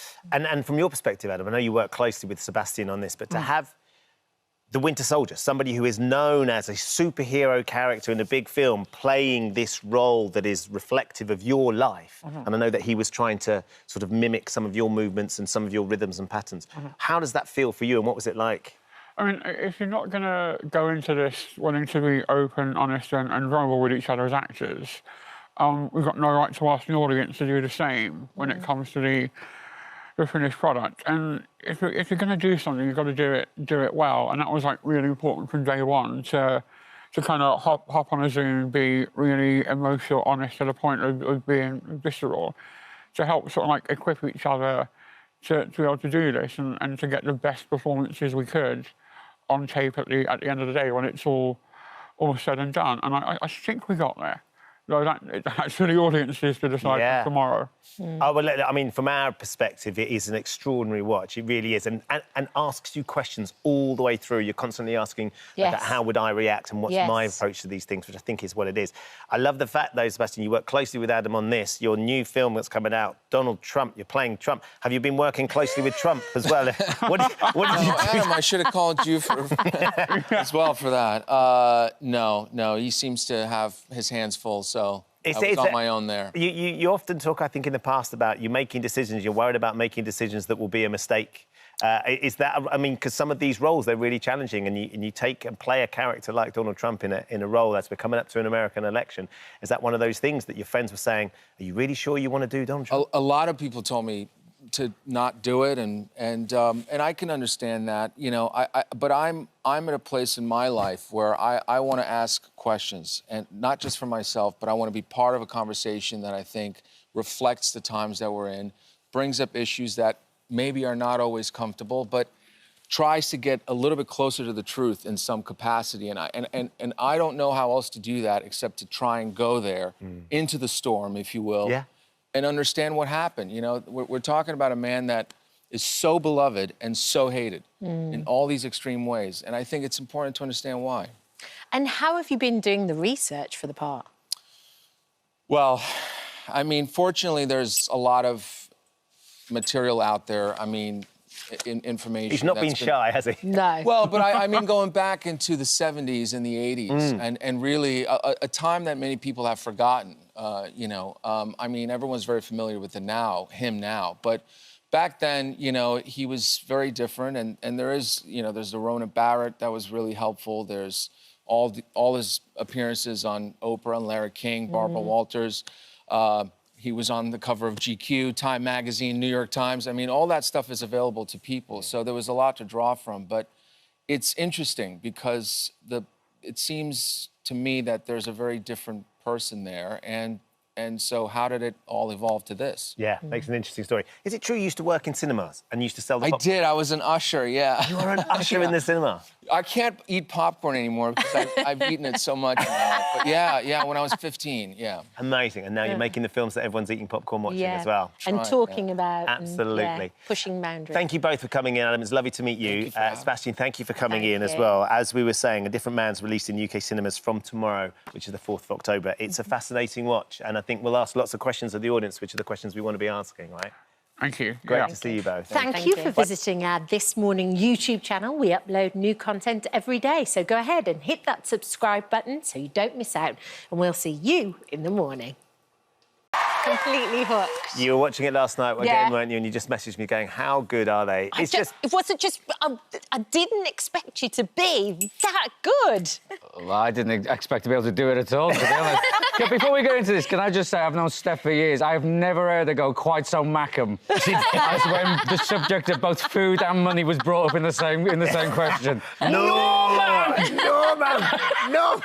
It was very definite. Yeah, she's gone down to talk. She's downstairs. She's going to be coming back a little bit later on. Can we... Wait, you came on the sofa with us early summer, Chris, and there was speculation that you were going to be doing this job.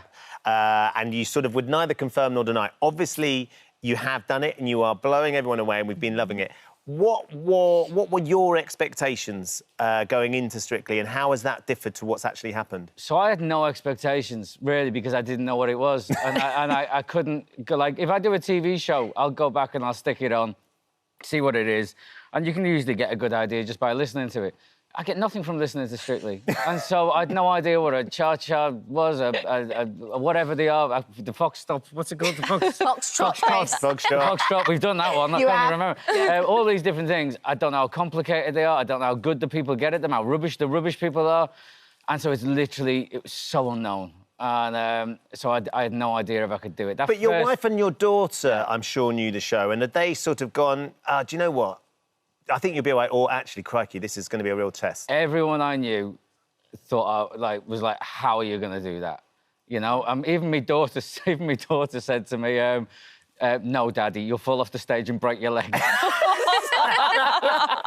Well, I was going to ask you what the postman thought about it now, because I know you kind of tested it on him and he went, it's good. Well, this is the thing. You say, like, I wasn't allowed to confirm it, but it was in the paper, so I wasn't allowed to confirm it on the telly. But, like, when people were saying to me, I was going, well, yeah, I'm just not allowed to confirm it. But he said, I said to him, as I said just to you, I don't know what I'm getting into. I said, I don't know how good the good people get at it. And he goes to me, I'm not going to lie, mate, it's good. So the thing that, Diane, I think that is really lovely is the way watching the two of you, and if you can watch the social media stuff, the way you both sitting down and talking about it, particularly your dad offers sort of deconstructive advice to both of you. He sends videos that you share. He was was he a little bit disappointed when you got picked with Chris? Was that? He definitely wasn't disappointed, but I think I think along with a lot of other people, they kind of thought, you know, you're going to have a lovely time, but it might not last that long because we just didn't know how it was all going to work. But he's changed his tune. Has he? And he thinks that Chris is going to be there. They're coming over in November.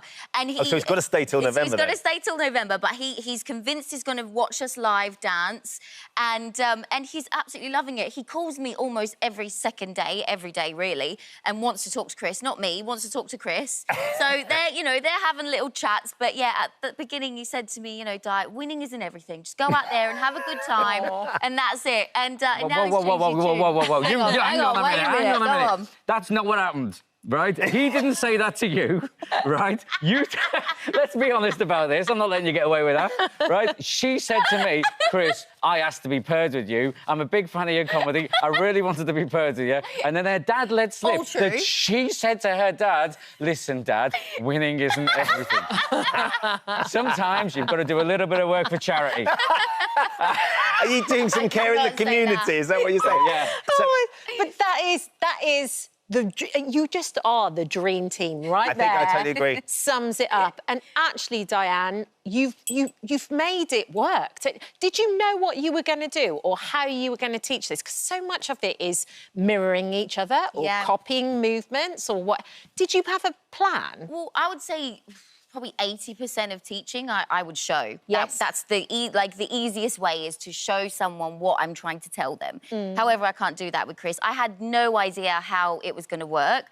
I didn't know that I was going to be paired with Chris until I was paired with Chris. So I had obviously looked him up and I was a big fan of all his work and so was hoping to be paired with Chris.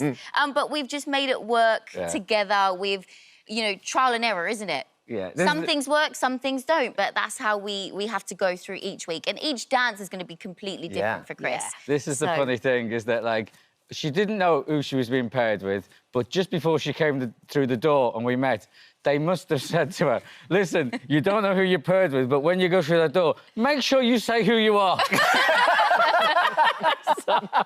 Oh, who could that be? But from your perspective, watching the two of you train, and this is the interesting thing as a professional, like you're saying, 80% is showing. Chris, you're having to sort of feel the movements that Diane wants you to do rather than, because of course you can't see them. How have you found that sort of reflecting and learning that process? Because for you, I mean, it's one thing, the physical side of it, but the mental side of it must be absolutely shattering. Mentally draining, yeah. It's mentally draining in terms of, like, there's a lot of description. Sometimes I have to get on my hands and knees and feel what her feet are doing. I mean, she's got muscles in the lower parts of them legs I didn't even know existed. And then sometimes, like, when all else fails, she gets to her hands and knees and just picks my leg up and puts it where she wants it. Just moves it around. Yeah, like I'm one of them bendy Spider-Man figures from when there's a lot of that, but there's so many things to concentrate on in terms of... I find it difficult to tell my arms what to do when I'm trying to tell my legs what to do. And so, it's like I have a little junction box in the middle and it goes, do you want to send this to the legs or the arms? And if it goes to the legs, my arms are just flopping about the place. So and your fingers go banana. It does. But we're getting there, aren't we? But every week we start from scratch. Yeah, but you know what? You're not getting there. You're so entertaining and it's so fun to watch. So what can we expect to see this week? Oh, well, this week we're dancing a jive. Mayhem. Which is, that's fast. Yeah, it's very fast. It's So not just I would fast, say this is probably the most choreography that we've had in any of our routines Right. so far. So, and it's the fastest one we've done so far. And we're moving around the floor a lot. We've got props involved, so we've got to get to positions. There's props as well. Yeah, so the thing with it, How are you doing that? That's the thing. We've got to aim for certain parts of the floor at certain times in the dance. So even that in itself is, at first I thought, oh, this is like not going to work. But you've proved me wrong again, and we've made it work. So there's a lot going on in this routine. That's all we can say there. So It's going to be fun. It's relentless. There's no let-up in it whatsoever. At the minute, I feel like I can't feel my legs, and all I can feel is my legs at the same time. I feel like I've been riding a horse for a month.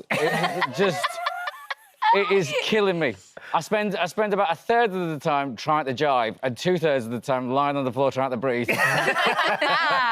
Well, listen, we love that it's relentless and we hope it Really carries on do. forever It will, and ever, Chris and all Diane. the way to the very, very end. We can't wait. Keep those hot knees going, Chris. No, for sure. You're getting fitter and stronger every single week. I'm a broken man, Ben. I'm a broken man. Nah, you're just beginning, man. You're just right, beginning. And by the way, she's loving breaking you every single week. That's the look on her face. On your knees, Chris, on your knees. Great to see you both. Thank you for coming in. We will be watching Saturday night as well, won't we? Yeah, Strictly Come Dancing continues Saturday at 6:25. Oh, hello. BBC One. Thank you for visiting our This Morning YouTube channel. We upload tons of new content every single day. So hit the subscribe button, like all the videos, and don't miss out. We'll see you in the morning. Oh, God. You know, it's what's so infectious, Susie. Susie was watching all those clips and joining in and dancing still. Plucking. I just forget I'm me. I lots of time want to put my bass down and go out and watch. And just enjoy it. Yeah, like just enjoy. A fan. I just go into that persona immediately. Susie, it's been... Fist goes up, you know. Yeah, of course. 60 years is an extraordinary amount of time, and you've still... But, I mean, that's the point. You've still got that love and joy and an absolute need for this still to be what you do. Absolute need. I was born, I believe, I was put on this earth to entertain. and communicate and create. But I'm an entertainer in my heart and soul. When I go out there, you know, the first gig I did, I was 14, and we formed the band and we did our first show. And I remember looking down at the crowd below me, and what ran through my head was, I'm home. At 14? 14, I'm home. So I'm a natural performer. It's in my blood, Yeah, because you started with bongos, you played percussion, you played the piano, then you self-taught yourself bass. I was given the bass. And you started off playing I with didn't your know any thumb, better. right? I didn't know. And I can't stand picked bass. Everybody out there, if you pick your bass, put it down. It's fingers on strings. Yeah. This is what the bass came from. Oh, yes, of course, like a double bass. Yeah. Yeah. And I do in my show an 8-minute bass solo. 8 minutes? Yes. And it's a complicated one. I'm sure And it I is. challenge other bass players to do it. It's quite impressive, Have I you must say. have you ever found any of the ones, because on TikTok and stuff, they will all do that, right? This is the Susie Quattro bass solo, I'm going to try and give it a go. Have they started trying to I've imitate seen it? some people try to do it. They fail. but the thumb you can do, that's when you slap the bass with your thumb as well. That is a different? modern technique of Right. slapping. The technique I learned was this kind of slapping. So more, really- more like the old Yes, stand-up. yeah. I'm an old school bass player. So you're going on tour again. You're actually playing at the Palladium. November 13th. What keeps you going? You can see just how much energy you've got and how much you love it and how twinkly your eyes are and you just light up when you talk about it. But what keeps you going and what can we expect from those shows? First of all, I haven't needed to work for many, many years. I'm frugal. Yeah.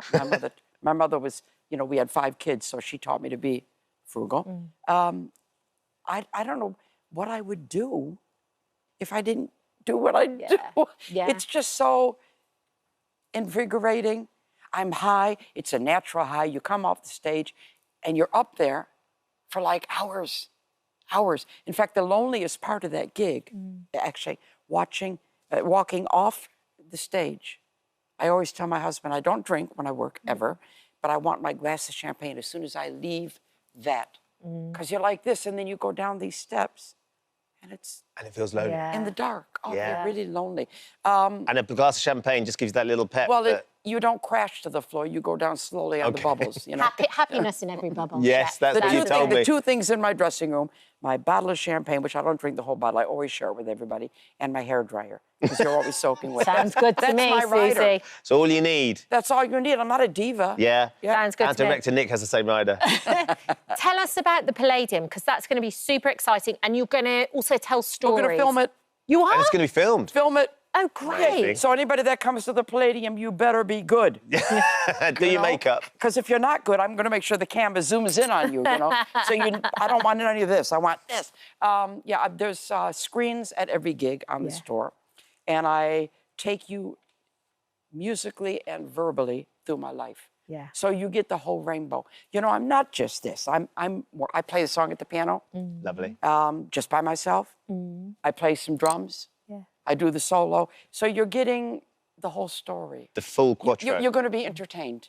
Well, one story that I really want to hear about is the Alice Cooper story, because you actually broke his nose.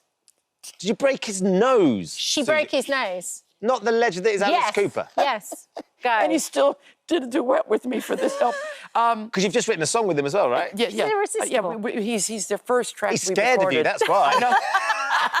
He is. That's the first song we recorded for the new album. We did a duet in Detroit. Right. I was on the tour with them, the Welcome to My Nightmare tour. There were 85 shows, and we got crazy. Yeah. Because it's just crazy. And we decided to have a rubber gun, dart gun fight. As you do. As you do. Dart And gun of course fight. you do. So, And it was my idea. So we ended up in the corridors with mattresses, and it got really quite serious. And Alice hid behind a television, to see where I was to get me. Yeah. And he stuck his nose out. He's got rather a big nose. And he stuck it out, and I went boing, and went. And broke his nose. He said he went, ouch, and then good shot. And he wore my T-shirt on stage out of respect. And was it at after you break his nose? Yes. But was it at that point that he started wearing the eye makeup running? Because when you get hit in the nose, it makes your eyes water, and that's what he's done. I'm a good shot. You are a good shot. Has he ever? Because I've played golf with Alice Cooper. He loves his golf. Has he ever got you on a golf course? He does. I had to leave a suitcase home on that tour so he could take his golf clubs on the rented aircraft. That was his revenge. That's amazing. I love that. On his rock and roll tour, he's got his golf clubs in the back. And then one other story that I was super jealous about was, and we were talking about it in makeup because I wanted to know more, was when Elvis rang you up to invite you to Graceland. He did. Everybody else wants to know that one. Yeah. I was in America, 1974. My version of All Shook Up was in the charts. And a phone call came to my room in Memphis hotel, and it was his people. Yeah. And all of a sudden, he was on the phone. No, I thought I would die. And he said, hello, Susie, Elvis, he said, I heard your version of All Shook Up, and I think it's the best since my own, and I'd like to invite you to Graceland while you're in town. Yeah. I went, I'm very busy. What? She didn't go. You told Elvis you were busy? I did. But you know why? I wasn't quite ready to meet him. Right, okay. Can you understand that? Wasn't scared, just wasn't quite ready. He didn't think you were I wanted another year of being in the limelight, maybe another year of hits and all that, and blah, blah, blah. But he has actually been my spiritual guidance on my shoulders since the age of 5 and a half. Is it where the leather cat suit came from? Like sure. that like 78 special, right? That poster, Nick, can you put that poster up again? Because the cat suit, which I think is such a special, iconic I still image, wear isn't it.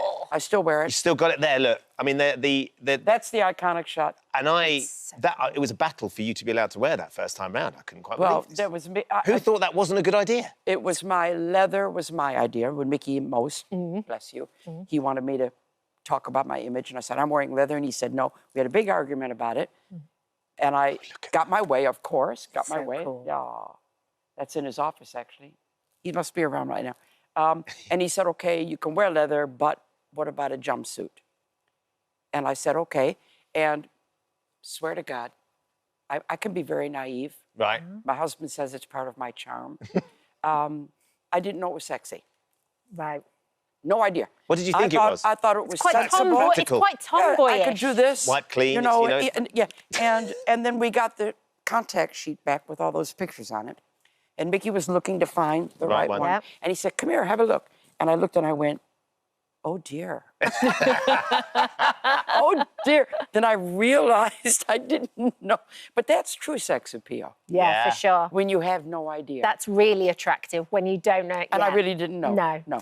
Well, look, Susie, we haven't got any more time, unfortunately. It's been Oh, a joy what a to shame. have I you. enjoyed this. It was Thank you lovely. for coming and sharing some of those stories with us. My pleasure. You will get more stories at the Palladium and across the whole of the tour. The tickets are available right now. Thank you. Fantastic. Thank you. Nice Lovely to be here. to meet you. And those boots for coveting. Oh, them. hello. Now. Thank you for visiting our This Morning YouTube channel. We upload tons of new content every single day. So hit the subscribe button, like all the videos, and don't miss out. We'll see you in the morning. And we are thrilled to say that Colin Farrell joins us now. We're going to fangirl over you so bad right now because the show is absolutely brilliant. Thank you. Lovely. Tell us a bit about it for anybody who hasn't seen it. It picks up, the show, The Penguin, picks up about a week after the film The Batman ends. Right. And parts of Gotham are still underwater from the explosions of the seawalls that the Riddler perpetuated. And basically, there's a power vacuum in Gotham. Carmine Falcone, who was the main gang lord in Gotham, died at the end of the film. So now there's a power grab to fill the vacuum that he created. And it's kind of Oz's ascension into power, yeah. One of the things I think that we were so drawn by the character and by the way they've done it, though, Colin, it doesn't feel like a part of that superhero universe in terms of what we'd have expected in the past. It feels like a gangster, mafia, really dark, brooding story. And you can see it fits perfectly within Gotham. Yeah. But that backdrop of capes and superheroes and stuff feels a million miles away from where Penguin is. And it's a look at Gotham that we haven't really seen, I don't think, because it's kind of down in the gutter. Yes. Bruce Wayne lives in very rare air, and even when he's dealing with criminality, it's kind of from the perspective of the hoi polloi, you know, the upper echelons of society. And this is really down in the working classes, down where people are struggling, down where the people of particularly the neighbourhood of Crown Point have been kind of disavowed of the lives they were living because of the flooding, and they haven't been given support by the politicians that have promised to make life better, as often happens. So it's a new look at Gotham, a really rough, dark look at the underbelly of Gotham, yeah. It's almost like 1970s New York, before it was like properly all cleaned up. Yeah, it feels like that. Yeah, absolutely. So tell us about the character, because if I'd have seen this without knowing that you were involved in it. Yeah. I would never have guessed. No, no one in a would. I would never have million guessed. years that was you. Yeah. I mean, if you stuck me with a drug and you knocked me out and you put me in the makeup and you took a photograph and then I woke up and you showed me the photograph and you'd say, who's that? Yeah. I wouldn't recognise it. I wouldn't recognise it from the eyes. There's something... I mean, I'm totally gone. I was totally submerged by 4 hours of makeup at the start of everything. Was it 4 hours? We got it down to about 3. The first test was 8. Which was about 6 months before we did the Batman film. We did a makeup test in a soundstage on Warner Brothers lot in Hollywood. That's a full-time job. Yeah, there was 12 artists. Someone that was taking care of the wigs, someone that was taking care of the eyebrows because they take a lot to hide. Look at that. And that was it at the start of every day. It was 3 hours. And I loved it because you can probably tell from the colour of Crystal's hair, they're a bunch of misfits, the makeup team. And we'd go in every morning, we'd have our coffee, we'd shoot the breeze and play music, gossip a little bit, and then I'd get into the script and get ready for the day ahead. But, so you got it down to 3 hours, but that's still significant. And the whole prosthetics that you are wearing must have been heavy and seriously hot. It was hot. I had a tent. I had a tent that I called me Igloo for obvious reasons. And they had 3 industrial air conditioners piping in. So as soon as I heard cut, I'd walk off the set, zip, zip, zip. I'd get into the tent. There was a chair there of my own. It was lovely and isolated and alone. And I'd stare into space until I heard, they're ready for you, Oz. And you just sit there on your own cooling down? Yeah, just cooling down because the nose would fall off or the chin would become loose. And you didn't want that with your penguin, And I bet you were all like... Sticky as. But the hardest job in the whole gig was probably Caroline, who was taking care of the makeup and the bodysuit. And what she had to...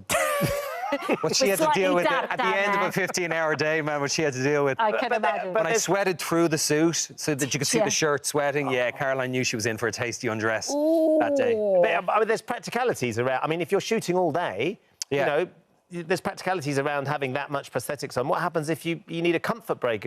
Well, I don't. You just don't? I don't have breakfast and I don't have lunch. Well, I'll just say that. I don't have breakfast and I don't have... Yeah. It was penguin intermittent fasting helped out. Somehow I managed. I think my brain just, you know... And, I mean, to go for a pee, you know, it was a bit tricky. It'd take about 20 minutes. You'd need a sat-nav to find yourself because there was layers and buttons and zips and layers and buttons and zips and layers and buttons and zips. Don't leave it to the last minute, otherwise you're in trouble. No, absolutely. That's not a runner. That's not a runner. But interestingly, there is a scene where your character is being tortured and he is naked. That was a 7 or 8 hour makeup that day. I mean, look, honest to God, it was such a privilege to do the show primarily because I was, like... I don't forget, I was a 7-year-old sitting on a carpet in my parents' house in Dublin, watching Burgess Meredith, quack, quack, quack, and Adam West, and Kapow, Kerrang, and all that stuff. Like, I watched Gotham 66, and then, or Batman 66, and then I grew up as a cinema-going member of the public, and I saw Danny DeVito's Penguin. So the lore and mythology of Gotham was a huge part of my upbringing. So that was never lost on me. And then you add on the brilliance of Mike Marino, who designed the makeup, and that whole thing. I just felt like a canvas, you know? It was extraordinary, really. Did you speak to Danny DeVito, or did you speak to... We just sent texts back and forth a little bit, like, I'm the best penguin, no, you're the penguin, I'm the best penguin, no, you are, OK, I am. You know, just silly stuff, There's so much of it, like, the prosthetics is one thing, but also his walk, his gait, and all of that. How did you come about... Yeah, no, the character's really complicated in the way that he just... I knew in the film I had 5 or 6 scenes, and I kind of knew that the penguin's purpose was to be a red herring in this investigation that was going on. And he was gregarious in the film, and they gave me loads of fun lines and all that stuff. But I knew that if it was going to, you know, if interest was going to be sustained over 8 hours, that we were going to get deeper into the character's psychology and the darkness that he lives in mentally and where that comes from and what it's born of. So we're never trying to justify any of his actions because he's heinous. And by the end of if you watch it to the end of the show, it gets really, really dark. Oh, yeah. Like the laughter peters out and the darkness kind of comes in and consumes everything by the end. And you can see that action happening where cruelty breeds cruelty as well. And it just kind of passes along. And then you have the great actress who plays your mum in it as well. Yeah, Dee Dee, she's extraordinary. I loved the scenes with her because they're the only time that you really get a sense of what we would call Oz's humanity, i.e. his vulnerability, his love for her.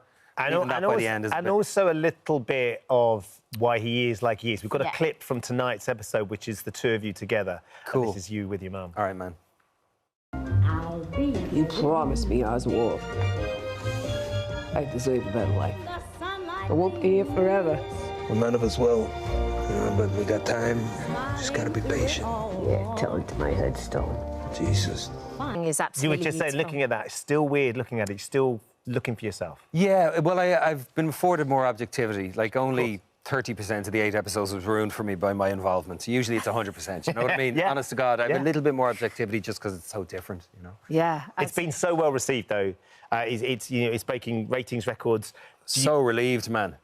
Do you carry that pressure? Yeah, you just want what you do and what everyone does, because, you know, it was a collective of 300 or 400 people, and we shot for 3 months, and then there was the writer and the actor strike in the middle, which had everyone stood down for 5 or 6 months, and then went back for 3. So the amount of work that the whole crew put into it, and the cast, Kristen, who you said, who plays Sophia, who's extraordinary, Dee Dee, young Renzi, who plays Victor, who's amazing in it. Wow. You just wanted to, and yourself, of course, don't get me wrong, I'm not being selfless, like, you wanted to work for everyone. So on the Thursday that I knew the reviews were going to be out, I woke up and I reached for my phone and I found myself saying, please don't be 40%. Of course, I was reaching for Rotten Tomatoes. Yes, of course. So I opened it up and it said, I don't know, it was 91 or something, and the relief I felt. Joe texted me that and I said, I've no idea what that means. Are you happy? Are you happy? And he said, we're thrilled. And I was like, cool, happy days, yeah. So can we ask, are you talking about doing another one? I haven't heard, no. I haven't heard, yeah, second season. I don't know. I think I'm in the second film. Matt Reeves has been working just head down for the last 2 years trying to get the second Batman film going, and I think he's finished with the script and they'll shoot next year. So right. I heard him in that. I haven't read it. Okay. Second season. Look, we've loved seeing you. You're back, and I know that you're running the Dublin Marathon. We want to mention this Dublin Marathon because that's an amazing thing. You're running with a friend of yours. Might be walking it. I might not be running so much. Wait, you see, there's a walk, a jog, and then a run. So maybe a walk, definitely a jog. I'm not sure I'll be running it. Yeah, I haven't got the miles in, man, but I'll do it and we'll cross the line together. It's me and my pal, Emma Fogarty, who lives with and has lived with for 4 decades epidermolysis bullosa, which is an extraordinarily cruel condition. Yeah. And I'm going to push her the last 4K, so 1 kilometre for each decade that she survived EB, so yeah. Have you done a marathon before? I did one a long, long time ago in a galaxy far, far away called Brisbane. Yeah. Wow, that would be nice. It was warm grand. It was flat. somehow, yeah, it was lovely and flat, and it was nice and warm. It wasn't Dublin in October 27th. Oh, well, we'll keep our fingers crossed for you, Kat. for sure. Thanks, love. Thank you so much. Thanks for having me on. The first 2 episodes of The Penguin are available to watch on Sky and to stream on Now, with new episodes out every Monday. Oh, hello. You're gonna love it. Thank you for visiting our This Morning YouTube channel. We upload tons of new content every single day. So hit the subscribe button, like all the videos, and don't miss out. We'll see you in the morning.